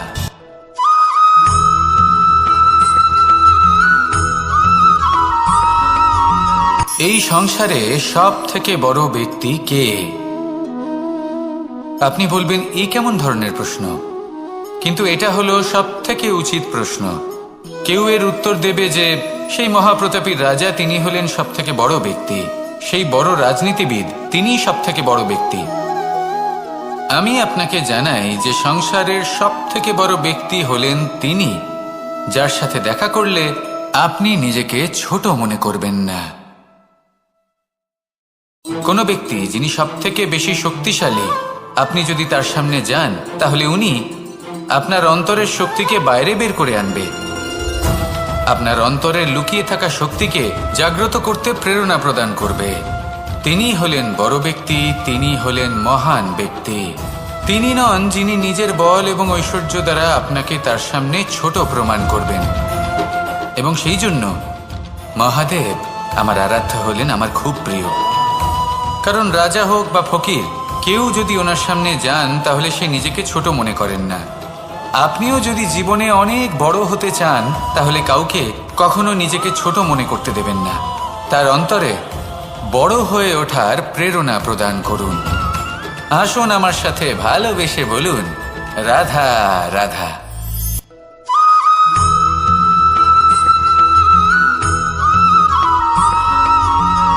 মানুষের মানসিকতা এমন হয় যে সে যতটা করে আশা করে যে তার থেকে অনেক বেশি তার বদলে সে পাবে। দেখুন, সবকিছুই আপনার ভাবনা চিন্তার উপর নির্ভর করছে। আপনি যদি ফলের বিষয়ে ভেবে কর্ম করতে থাকেন তাহলে সেটা অনুচিত। জীবনের আসল আনন্দ হলো নিজের কর্ম করতে থাকা, ফলের চিন্তা করা উচিত নয়। যদি আপনি এরকম ভাবেন যে আমি এতটা করছি, আমার এতটা পাওয়া উচিত, সেই ভাবনা অনুচিত।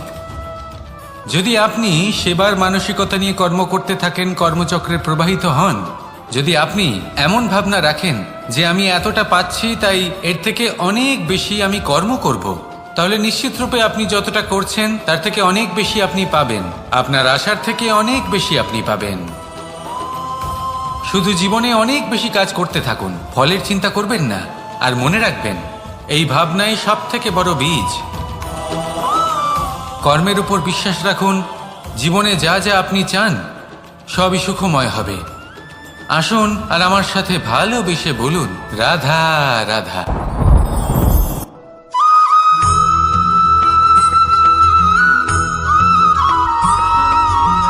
এই দড়িটা দেখুন, ছোট ছোট রেশম দ্বারা তৈরি। এটা সরু সুতো দ্বারা তৈরি হয়েছে এটা, আর এ অত্যন্ত কোমলও বটে। আর আপনি চাইলে এটা সোজাও করে দিতে পারেন, আর চাইলে এটা বেঁকিয়েও দিতে পারেন। আর যদি চান তাহলে এটা গোল গোল করে বেঁধে কোথাও রেখেও দিতে পারেন। এবার এই কোমল দড়ি যদি কোনো নিষ্ঠুর কঠিন পাথরে বারংবার জড়িয়ে দেওয়া হয় তাহলেও তাকেও কাটতে পারে, নিজের ছাপ ছেড়ে যেতে পারে, সেটার আকারও বদলে ফেলতে পারে। এবার এর কারণ কি? এর কারণ হলো অভ্যাস আর নিরন্তর প্রচেষ্টা। যদি আপনিও চেষ্টা করেন আর নিরন্তর কর্ম করে যান, তাহলে আপনার প্রারব্ধ পাথরের মতো কঠিনই হোক না কেন, তাতে ভাঙন ধরিয়েও আপনি নিজের লক্ষ্যে অবশ্যই পৌঁছতে পারবেন। একটা গুরুত্বপূর্ণ কথা মনে রাখবেন, সুকর্মের অভ্যাস আর নিরন্তর প্রয়াস, এই হলো সাফল্যের মন্ত্র। তাহলে জীবনে এই মন্ত্র আনুন আর আমার সাথে ভালোবেসে বলুন, রাধা রাধা।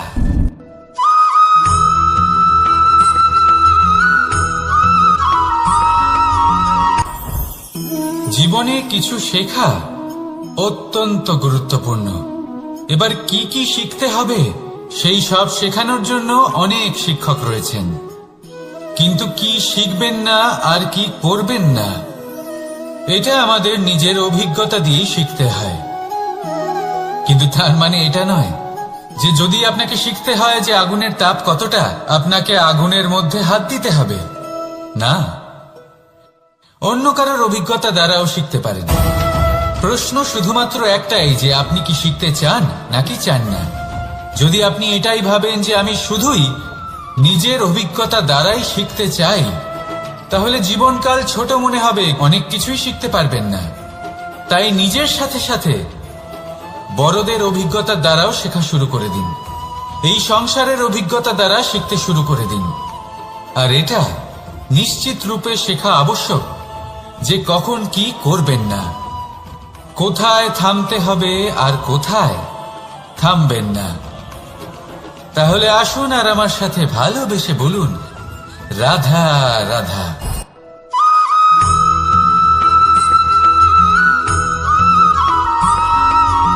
মানুষের একটি সমস্যা আছে যে মানুষ সাফল্যকে মাপতে থাকেন, লক্ষ্যপ্রাপ্তিকে মাপতে থাকেন এবং তার তুলনা করতে থাকেন যে ও এত কিছু পেল আর আমি পেলাম না,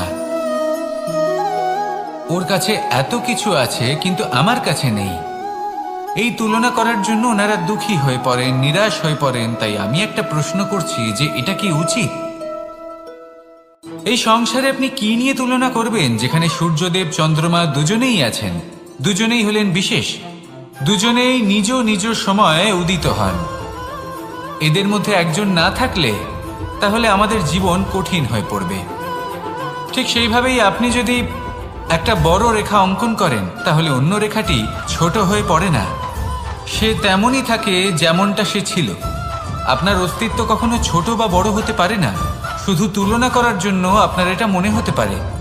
যদি আপনি যুদ্ধ করতে চান আপনার তলোয়ারের প্রয়োজন পড়বে। যদি বস্ত্র তৈরি করতে চান এত বড় তলোয়ার দিয়ে কিছুই হবে না, তখন প্রয়োজন পড়বে একটা ছোট্ট সূচের। তাই তুলনা করবেন না, না নিজেকে ছোট মনে করবেন না অন্য কাউকে। সবার সাথে সহযোগিতা করুন, আর যদি তুলনা করতেই হয় নিজের সাথে করুন, যে কাল আমি কেমন ব্যক্তি ছিলাম, আজ কি তার থেকে শ্রেষ্ঠ হয়ে উঠতে পেরেছি। ভেবে দেখুন ভবিষ্যতে গিয়ে আপনি কতটা শ্রেষ্ঠ ব্যক্তি হতে পারেন। আসুন আমার সাথে ভালোবেসে বলুন রাধা রাধা।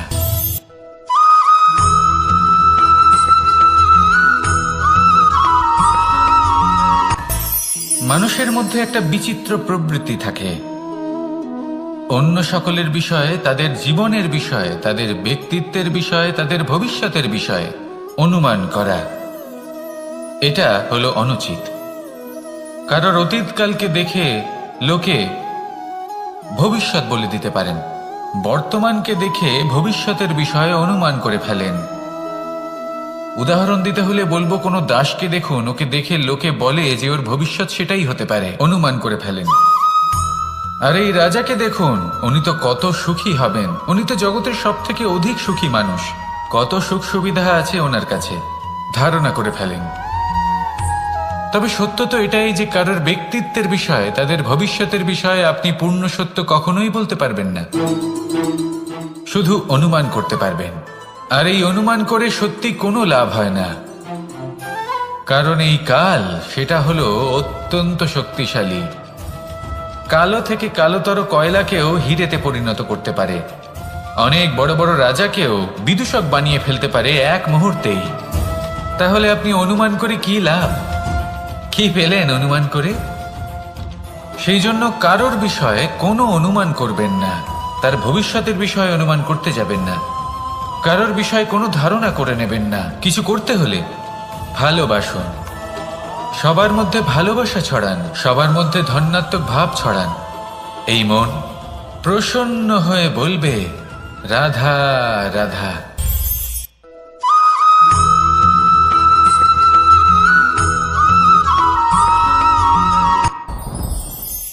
সাথী, সাথী এই শব্দটির ব্যাখ্যা কে কিভাবে করে? মিত্র, সখা, বন্ধু, কিন্তু অর্থ একটাই। তিনি যিনি আপনার সঙ্গী হন আর তিনি যার সাথী আপনি হন। এবার সব থেকে বড় প্রশ্ন হলো এটাই যে তিনি কে হতে পারেন যাকে আপনি আপনার সাথী বলে মেনে নিতে পারেন, নিজের সখা, নিজের মিত্র, নিজের বন্ধু মেনে নিতে পারেন। আপনার সাথী হলেন তিনি যিনি দুঃখের সময় আপনার পাশে থাকবেন, আপনার হাত ধরে থাকবেন। আপনার সাথী হলেন তিনি যার হাত আপনি নিজের সুখের দিনে ধরে থাকবেন। সেই সাথীরই হাত ধরুন যিনি দুঃখে সবসময় আপনাকে সাহায্য করার জন্য তৎপর হয়ে থাকেন, আপনার পাশে থাকেন, আর যাকে সুখের দিনে আপনি আপনার সাথে রাখতে পারেন। আর যখন আপনার সাথে আপনার এই সাথী থাকবে তখন আপনি এটা বুঝবেন যে যখন জীবনে দুঃখ আসে তখন এই দুঃখ কমে যায়, সবার মধ্যে ভাগ হয়ে যায়। আর যদি তখন সুখ আসে তাহলে সেটা সবার উপস্থিতিতে আরো বেড়ে যায়। এটাই হলো প্রেম, এটাই হলো ভালোবাসা, এটাই হলো সঙ্গ। যেমন সম্পর্ক আমার আর রাধার মাঝে। তাহলে আসুন আর আমার সাথে ভালোবেসে বলুন রাধা রাধা।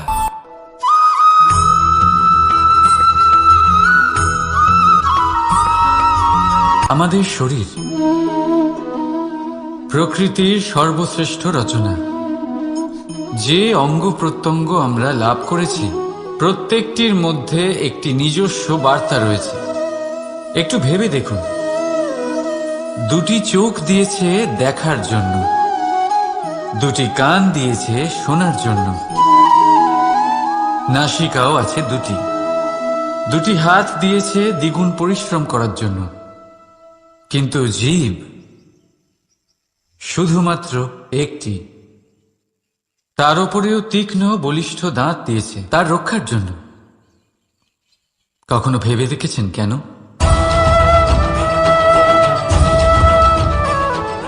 কারণ শব্দ আর শব্দের প্রয়োগ মানুষের সবচেয়ে বড় অস্ত্র, যার প্রয়োগ যত ভেবেচিন্তে করা যায় মানুষ তার জীবনে ততটাই উপরে উঠতে পারে। তাহলে মনে রাখুন, দেখুন, শুনুন আর বুঝুন বেশি, বলুন কম। রাধা রাধা।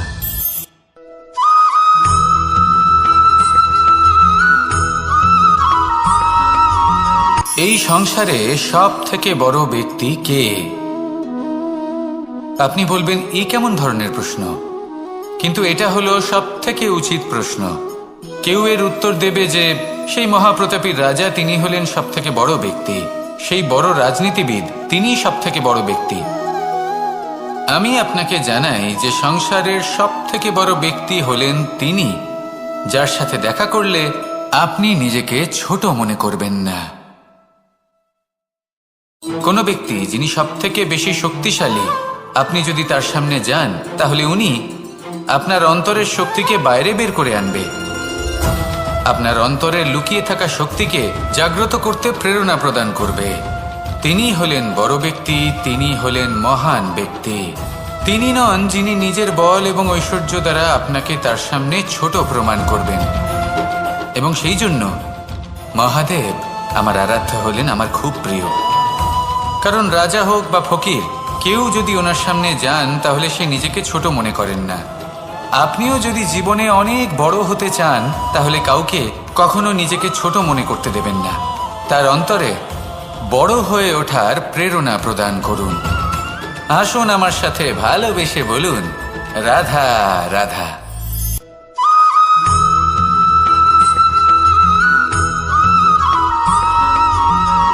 পুরুষার্থ। শাস্ত্রে 4 ধরনের পুরুষার্থের কথা বলা হয়েছে। প্রথম হলো ধর্ম। আপনি কি জানেন এই ধর্ম আসলে কি?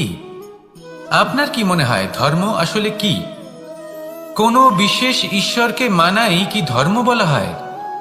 নাকি কোনো বিশেষ রীতি পালন করাই হলো ধর্ম? নাকি কোনো বিশেষ সাহিত্যকে সর্বশ্রেষ্ঠ মনে করাই হলো ধর্ম? না, ধর্ম হলো সেটা যাকে ধারণ করা যেতে পারে। আর ধারণ শুধু সেটাই করা যায় যা পবিত্র। পবিত্র শুধু তাকেই বলা হয় যা নিঃস্বার্থ, যার মধ্যে শাসন করার কোনো ইচ্ছে নেই, যা সরলভাবেই প্রবাহমান, জল এবং বায়ুর মতো। যখন কোনো ব্যক্তি ধর্মকে ধারণ করেন এবং সেই ধর্ম সেই ব্যক্তিকে রক্ষা করে, তখন তাকে ধর্ম বলা হয়। ধর্ম যা রক্ষা করে অহংকার থেকে, খারাপ চিন্তার হাত থেকে। সেই জন্য পুরুষার্থ গড়ে তোলার আগে, ধর্ম পালন করার আগে ধর্মের প্রকৃত অর্থ কি সেটা বুঝে নিন। এটা জেনে রাখুন যে সমস্ত ধর্মের আধার, সমস্ত ধর্মের ভিত শুধুমাত্র ভালোবাসা। আসুন আর এই ভালোবাসার সাথেই বলুন, রাধা রাধা।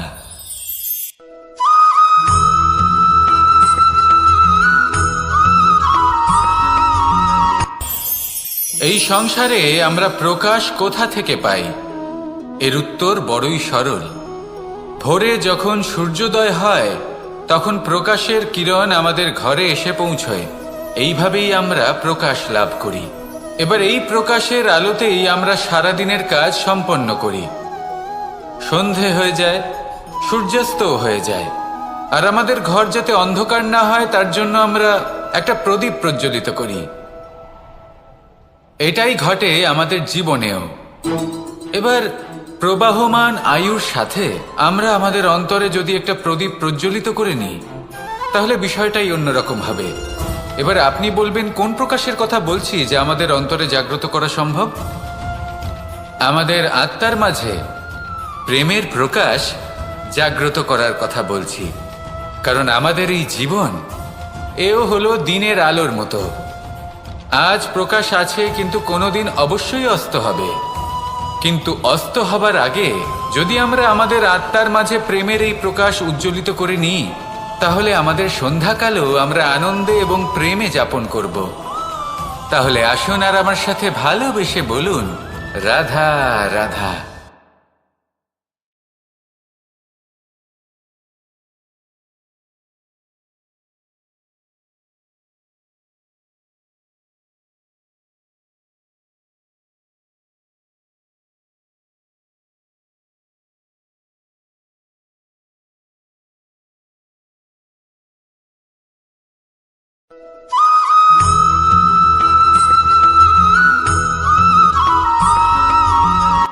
সংসারে আমাদের জীবনে যখন কোনো সুখ বা দুঃখ আসে, তার জন্য আমরা কাউকে না কাউকে অবশ্যই দায়ী করে থাকি, তাই না? এই ব্যক্তি আমাদের সাথে এরকম কাজ করেছেন, তাই আমার সাথে এমন হলো। ওই ব্যক্তি যদি এমনটা না করতেন, তাহলে আজ আমি ওই স্থানে পৌঁছতে পারতাম। সবই আপনার দৃষ্টিভঙ্গির ওপর নির্ভরশীল। আর যদি আপনার দৃষ্টিভঙ্গি এমন হয়, তাহলে তা অনুচিত। সত্যি কথা বলতে এই সংসারে ভিন্ন ভিন্ন ধরনের মানুষ আছে। এটা আপনার উপর নির্ভর করছে কিভাবে তাদের স্বাগত জানাবেন। একবার ভাবুন, আমি আমার দুটো হাত সামনে নিয়ে এলাম, দুটো মুঠো খুলে দিলাম। দুই প্রকারের মানুষ আসবেন, কিছু না কিছু দিয়ে যাবেন। এই মুঠো যদি আমি বন্ধ করে দিই, তাহলে না কেউ আমাকে কিছু দিতে পারবে, না আমার কিছু যাবে আসবে। নিশ্চয়ই বুঝতে পারছেন এই দুই ধরনের ব্যক্তি কারা এবং তারা কি দিয়ে যান।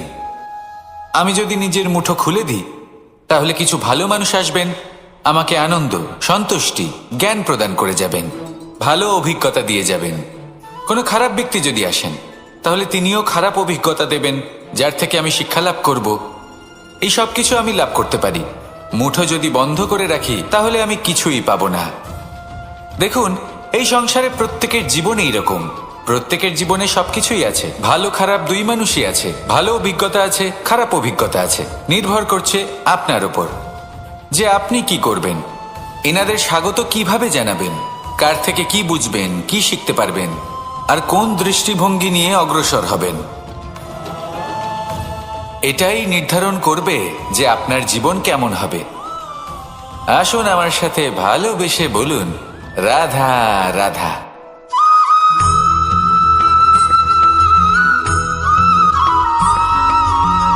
ভালোই, শুধু ওনাদের কঠোর ব্যবহার দেখলে আমরা একটু ভয় পেয়ে যাই। এবার ওনাদের এই কঠোর ব্যবহার আমাদের ভালো না লাগলেও অত্যন্ত আবশ্যক। কারণ মাতার থেকে আমরা যে শক্তি লাভ করি, তা যেন নিয়ন্ত্রণ হারিয়ে বিধ্বংসী না হয়ে ওঠে। আমরা যেন কোনো কুপথে না চলে যাই, আমরা কখনো যেন দোষ না করে ফেলি। শুধু সেই জন্য পিতা এবং গুরু একটু কঠোর হয়ে ওঠেন, এবং ওনাদের এই কঠোর আচরণ ভবিষ্যতে গিয়ে আমরা অবশ্যই বুঝতে পারি। জীবনে কিছু বছর আমরা এগিয়ে যাই, আর তারপর আমরা বুঝতে পারি যে বাবা এবং গুরু আমাদের যথেষ্ট ভালোবাসতেন, কিন্তু ওনাদের ভালোবাসার বহিঃপ্রকাশ আলাদা। প্রয়োজনীয় হলো এটা দেখার, এটা বোঝার যে শুরু থেকে আমাদের প্রতি ওনাদের আচরণ কেমন ছিল। ওনাদের কঠোর হওয়ার পেছনে ওনাদের ভালোবাসাটা বোঝার চেষ্টা করুন, ওনাদের চিন্তাটা বোঝার চেষ্টা করুন, ওনাদের পথপ্রদর্শনের আড়ালে আপনার ভবিষ্যতের জন্য যে পরিকল্পনা ওনারা করেছেন সেটা বোঝার চেষ্টা করুন। তখন আপনারা বুঝতে পারবেন ওনাদের ভালোবাসাকে। আপনার মনের মধ্যে আপনা থেকেই ওনাদের প্রতি সম্মান জেগে উঠবে। নিজের পিতা এবং নিজের গুরু এই দুজনের প্রতি কৃতজ্ঞতা প্রকাশ করুন, আর আমার সাথে ভালোবেসে বলুন, রাধা রাধা।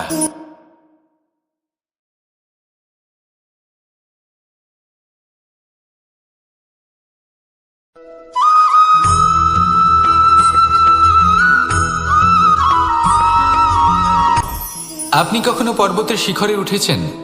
আপনি দেখতে পাবেন পর্বতের পদতলে প্রচুর সুন্দর ফুল রয়েছে, সবুজ বনানী রয়েছে। যত আপনি ওপরে উঠতে থাকবেন তত ফুল কমতে থাকবে, সবুজ বনানী কমতে থাকবে। আরো কিছুটা ওপরে উঠলে কাঁটা জাতীয় গাছ দেখতে পাবেন, শুকনো গাছ দেখতে পাবেন। আরো যদি ওপরে ওঠেন তাহলে পাষাণ দেখতে পাবেন। আরো ওপরে উঠলে হিমখণ্ড দেখতে পাবেন। এই যে পর্বত, তা মনুষ্য জীবনের সবথেকে উত্তম উদাহরণ।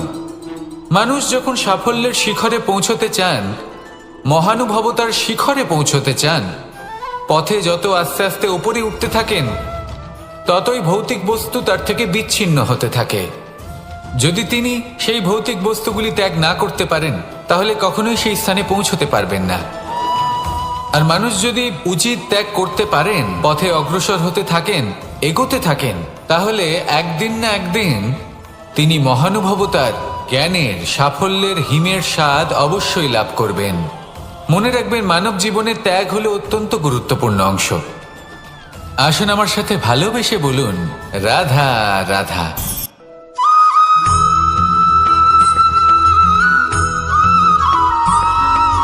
মানুষের একটি সমস্যা আছে যে মানুষ সাফল্যকে মাপতে থাকেন, লক্ষ্যপ্রাপ্তিকে মাপতে থাকেন এবং তার তুলনা করতে থাকেন যে ও এত কিছু পেল আর আমি পেলাম না, ওর কাছে এত কিছু আছে কিন্তু আমার কাছে নেই। এই তুলনা করার জন্য ওনারা দুঃখী হয়ে পড়েন, নিরাশ হয়ে পড়েন। তাই আমি একটা প্রশ্ন করছি যে এটা কি উচিত?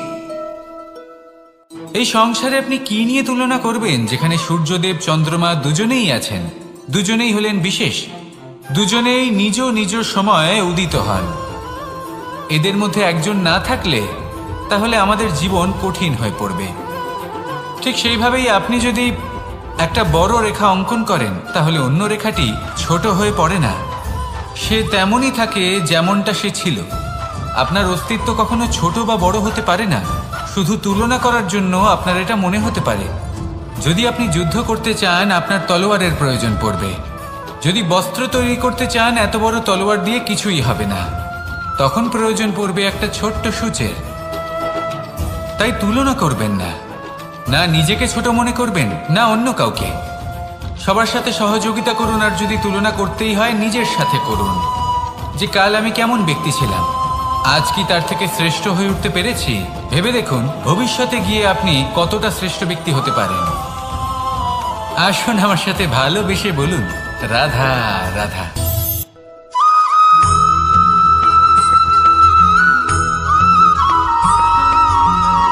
জীবন কিসের উপর নির্ভরশীল? ধনের ওপর, বৈভবের অনুভব যদি আপনি করতে চান তাহলে তা পাবেন শুধু একতার দ্বারা, সংগঠনের দ্বারা। যদি আপনাকে উদাহরণ দিই, নিজের এই হাতটাকে দেখুন, 5টা আঙুল রয়েছে। কোনো একটা বস্তুকে নিজের একটা আঙুল দ্বারা তুলে ধরার চেষ্টা করে দেখুন, বড়ই কষ্ট হবে। তখন আপনি বুঝতে পারবেন যখন এই 5টি আঙুল একত্রিত হয় তখন কোনো কাজ কতটা সহজ হতে পারে। এটাই হলো শক্তি, একতার। সব থেকে ভালো উদাহরণ যদি আপনাকে দিই তাহলে বাঁশি। এই বাঁশি থেকে অত্যন্ত মধুর সুর নির্গত হয় যা সবার মন প্রসন্ন করে দেয়। এই কথা সত্যি, কিন্তু এই বাঁশি আমি একটা বা দুটো আঙুল দিয়ে বাজাতে পারবো না। আমাকে প্রত্যেকটা আঙুল ব্যবহার করতেই হবে, তবেই এর থেকে মধুর সুর নির্গত হবে যা সকলকে প্রসন্ন করবে, ঠিক কিনা? ঠিক এইভাবেই যদি আপনি চান যে আপনার জীবনরূপী বাঁশি থেকেও মধুর সুর নির্গত হোক বা সবার মনকে প্রসন্ন করে তুলুক, তাহলে আপনাকেও জীবনে একতা নিয়ে আসতেই হবে। আপনি একাও কর্ম করতে পারেন, পথ চলতেও পারেন, সামনেও এগোতে পারেন, সাফল্যও লাভ করতে পারেন। কিন্তু যখন সকলে একসাথে এগোবেন, সেই পথে চলবেন, সেই কর্মই করবেন, তখন লক্ষ্যে অবশ্যই পৌঁছবেন, সাফল্য অবশ্যই লাভ করবেন। কিন্তু সেই সাফল্য এবং তার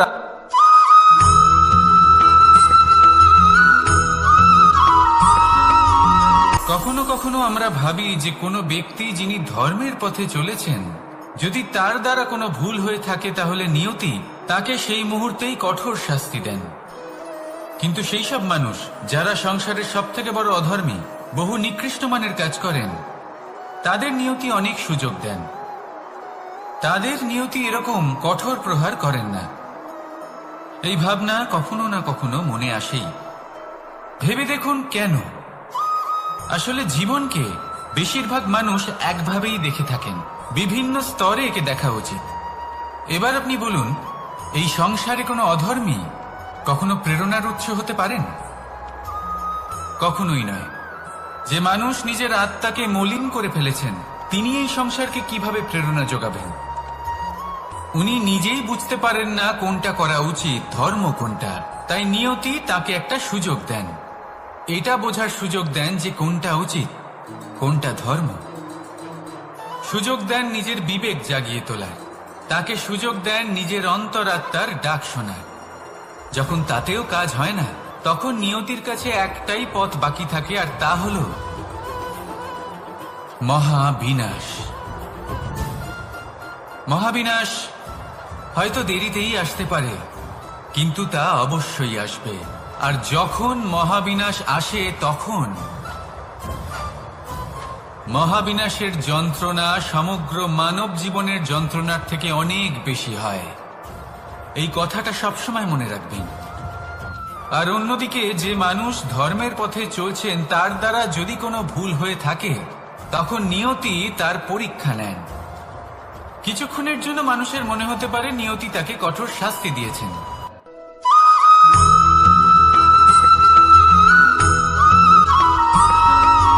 প্রত্যেক মানুষ নিজের জীবনে হীরক তথা হীরে এবং দর্পণ এই দুই দেখেছেন।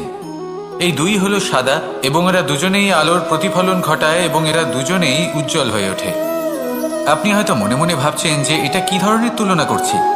একটা হীরে তো রত্ন, তার মূল্য দর্পণের থেকে অনেক গুণ বেশি। কিন্তু হীরে থাকাতে দর্পণের মূল্য কিন্তু কোনো অংশে কমে যায় না, তাই না?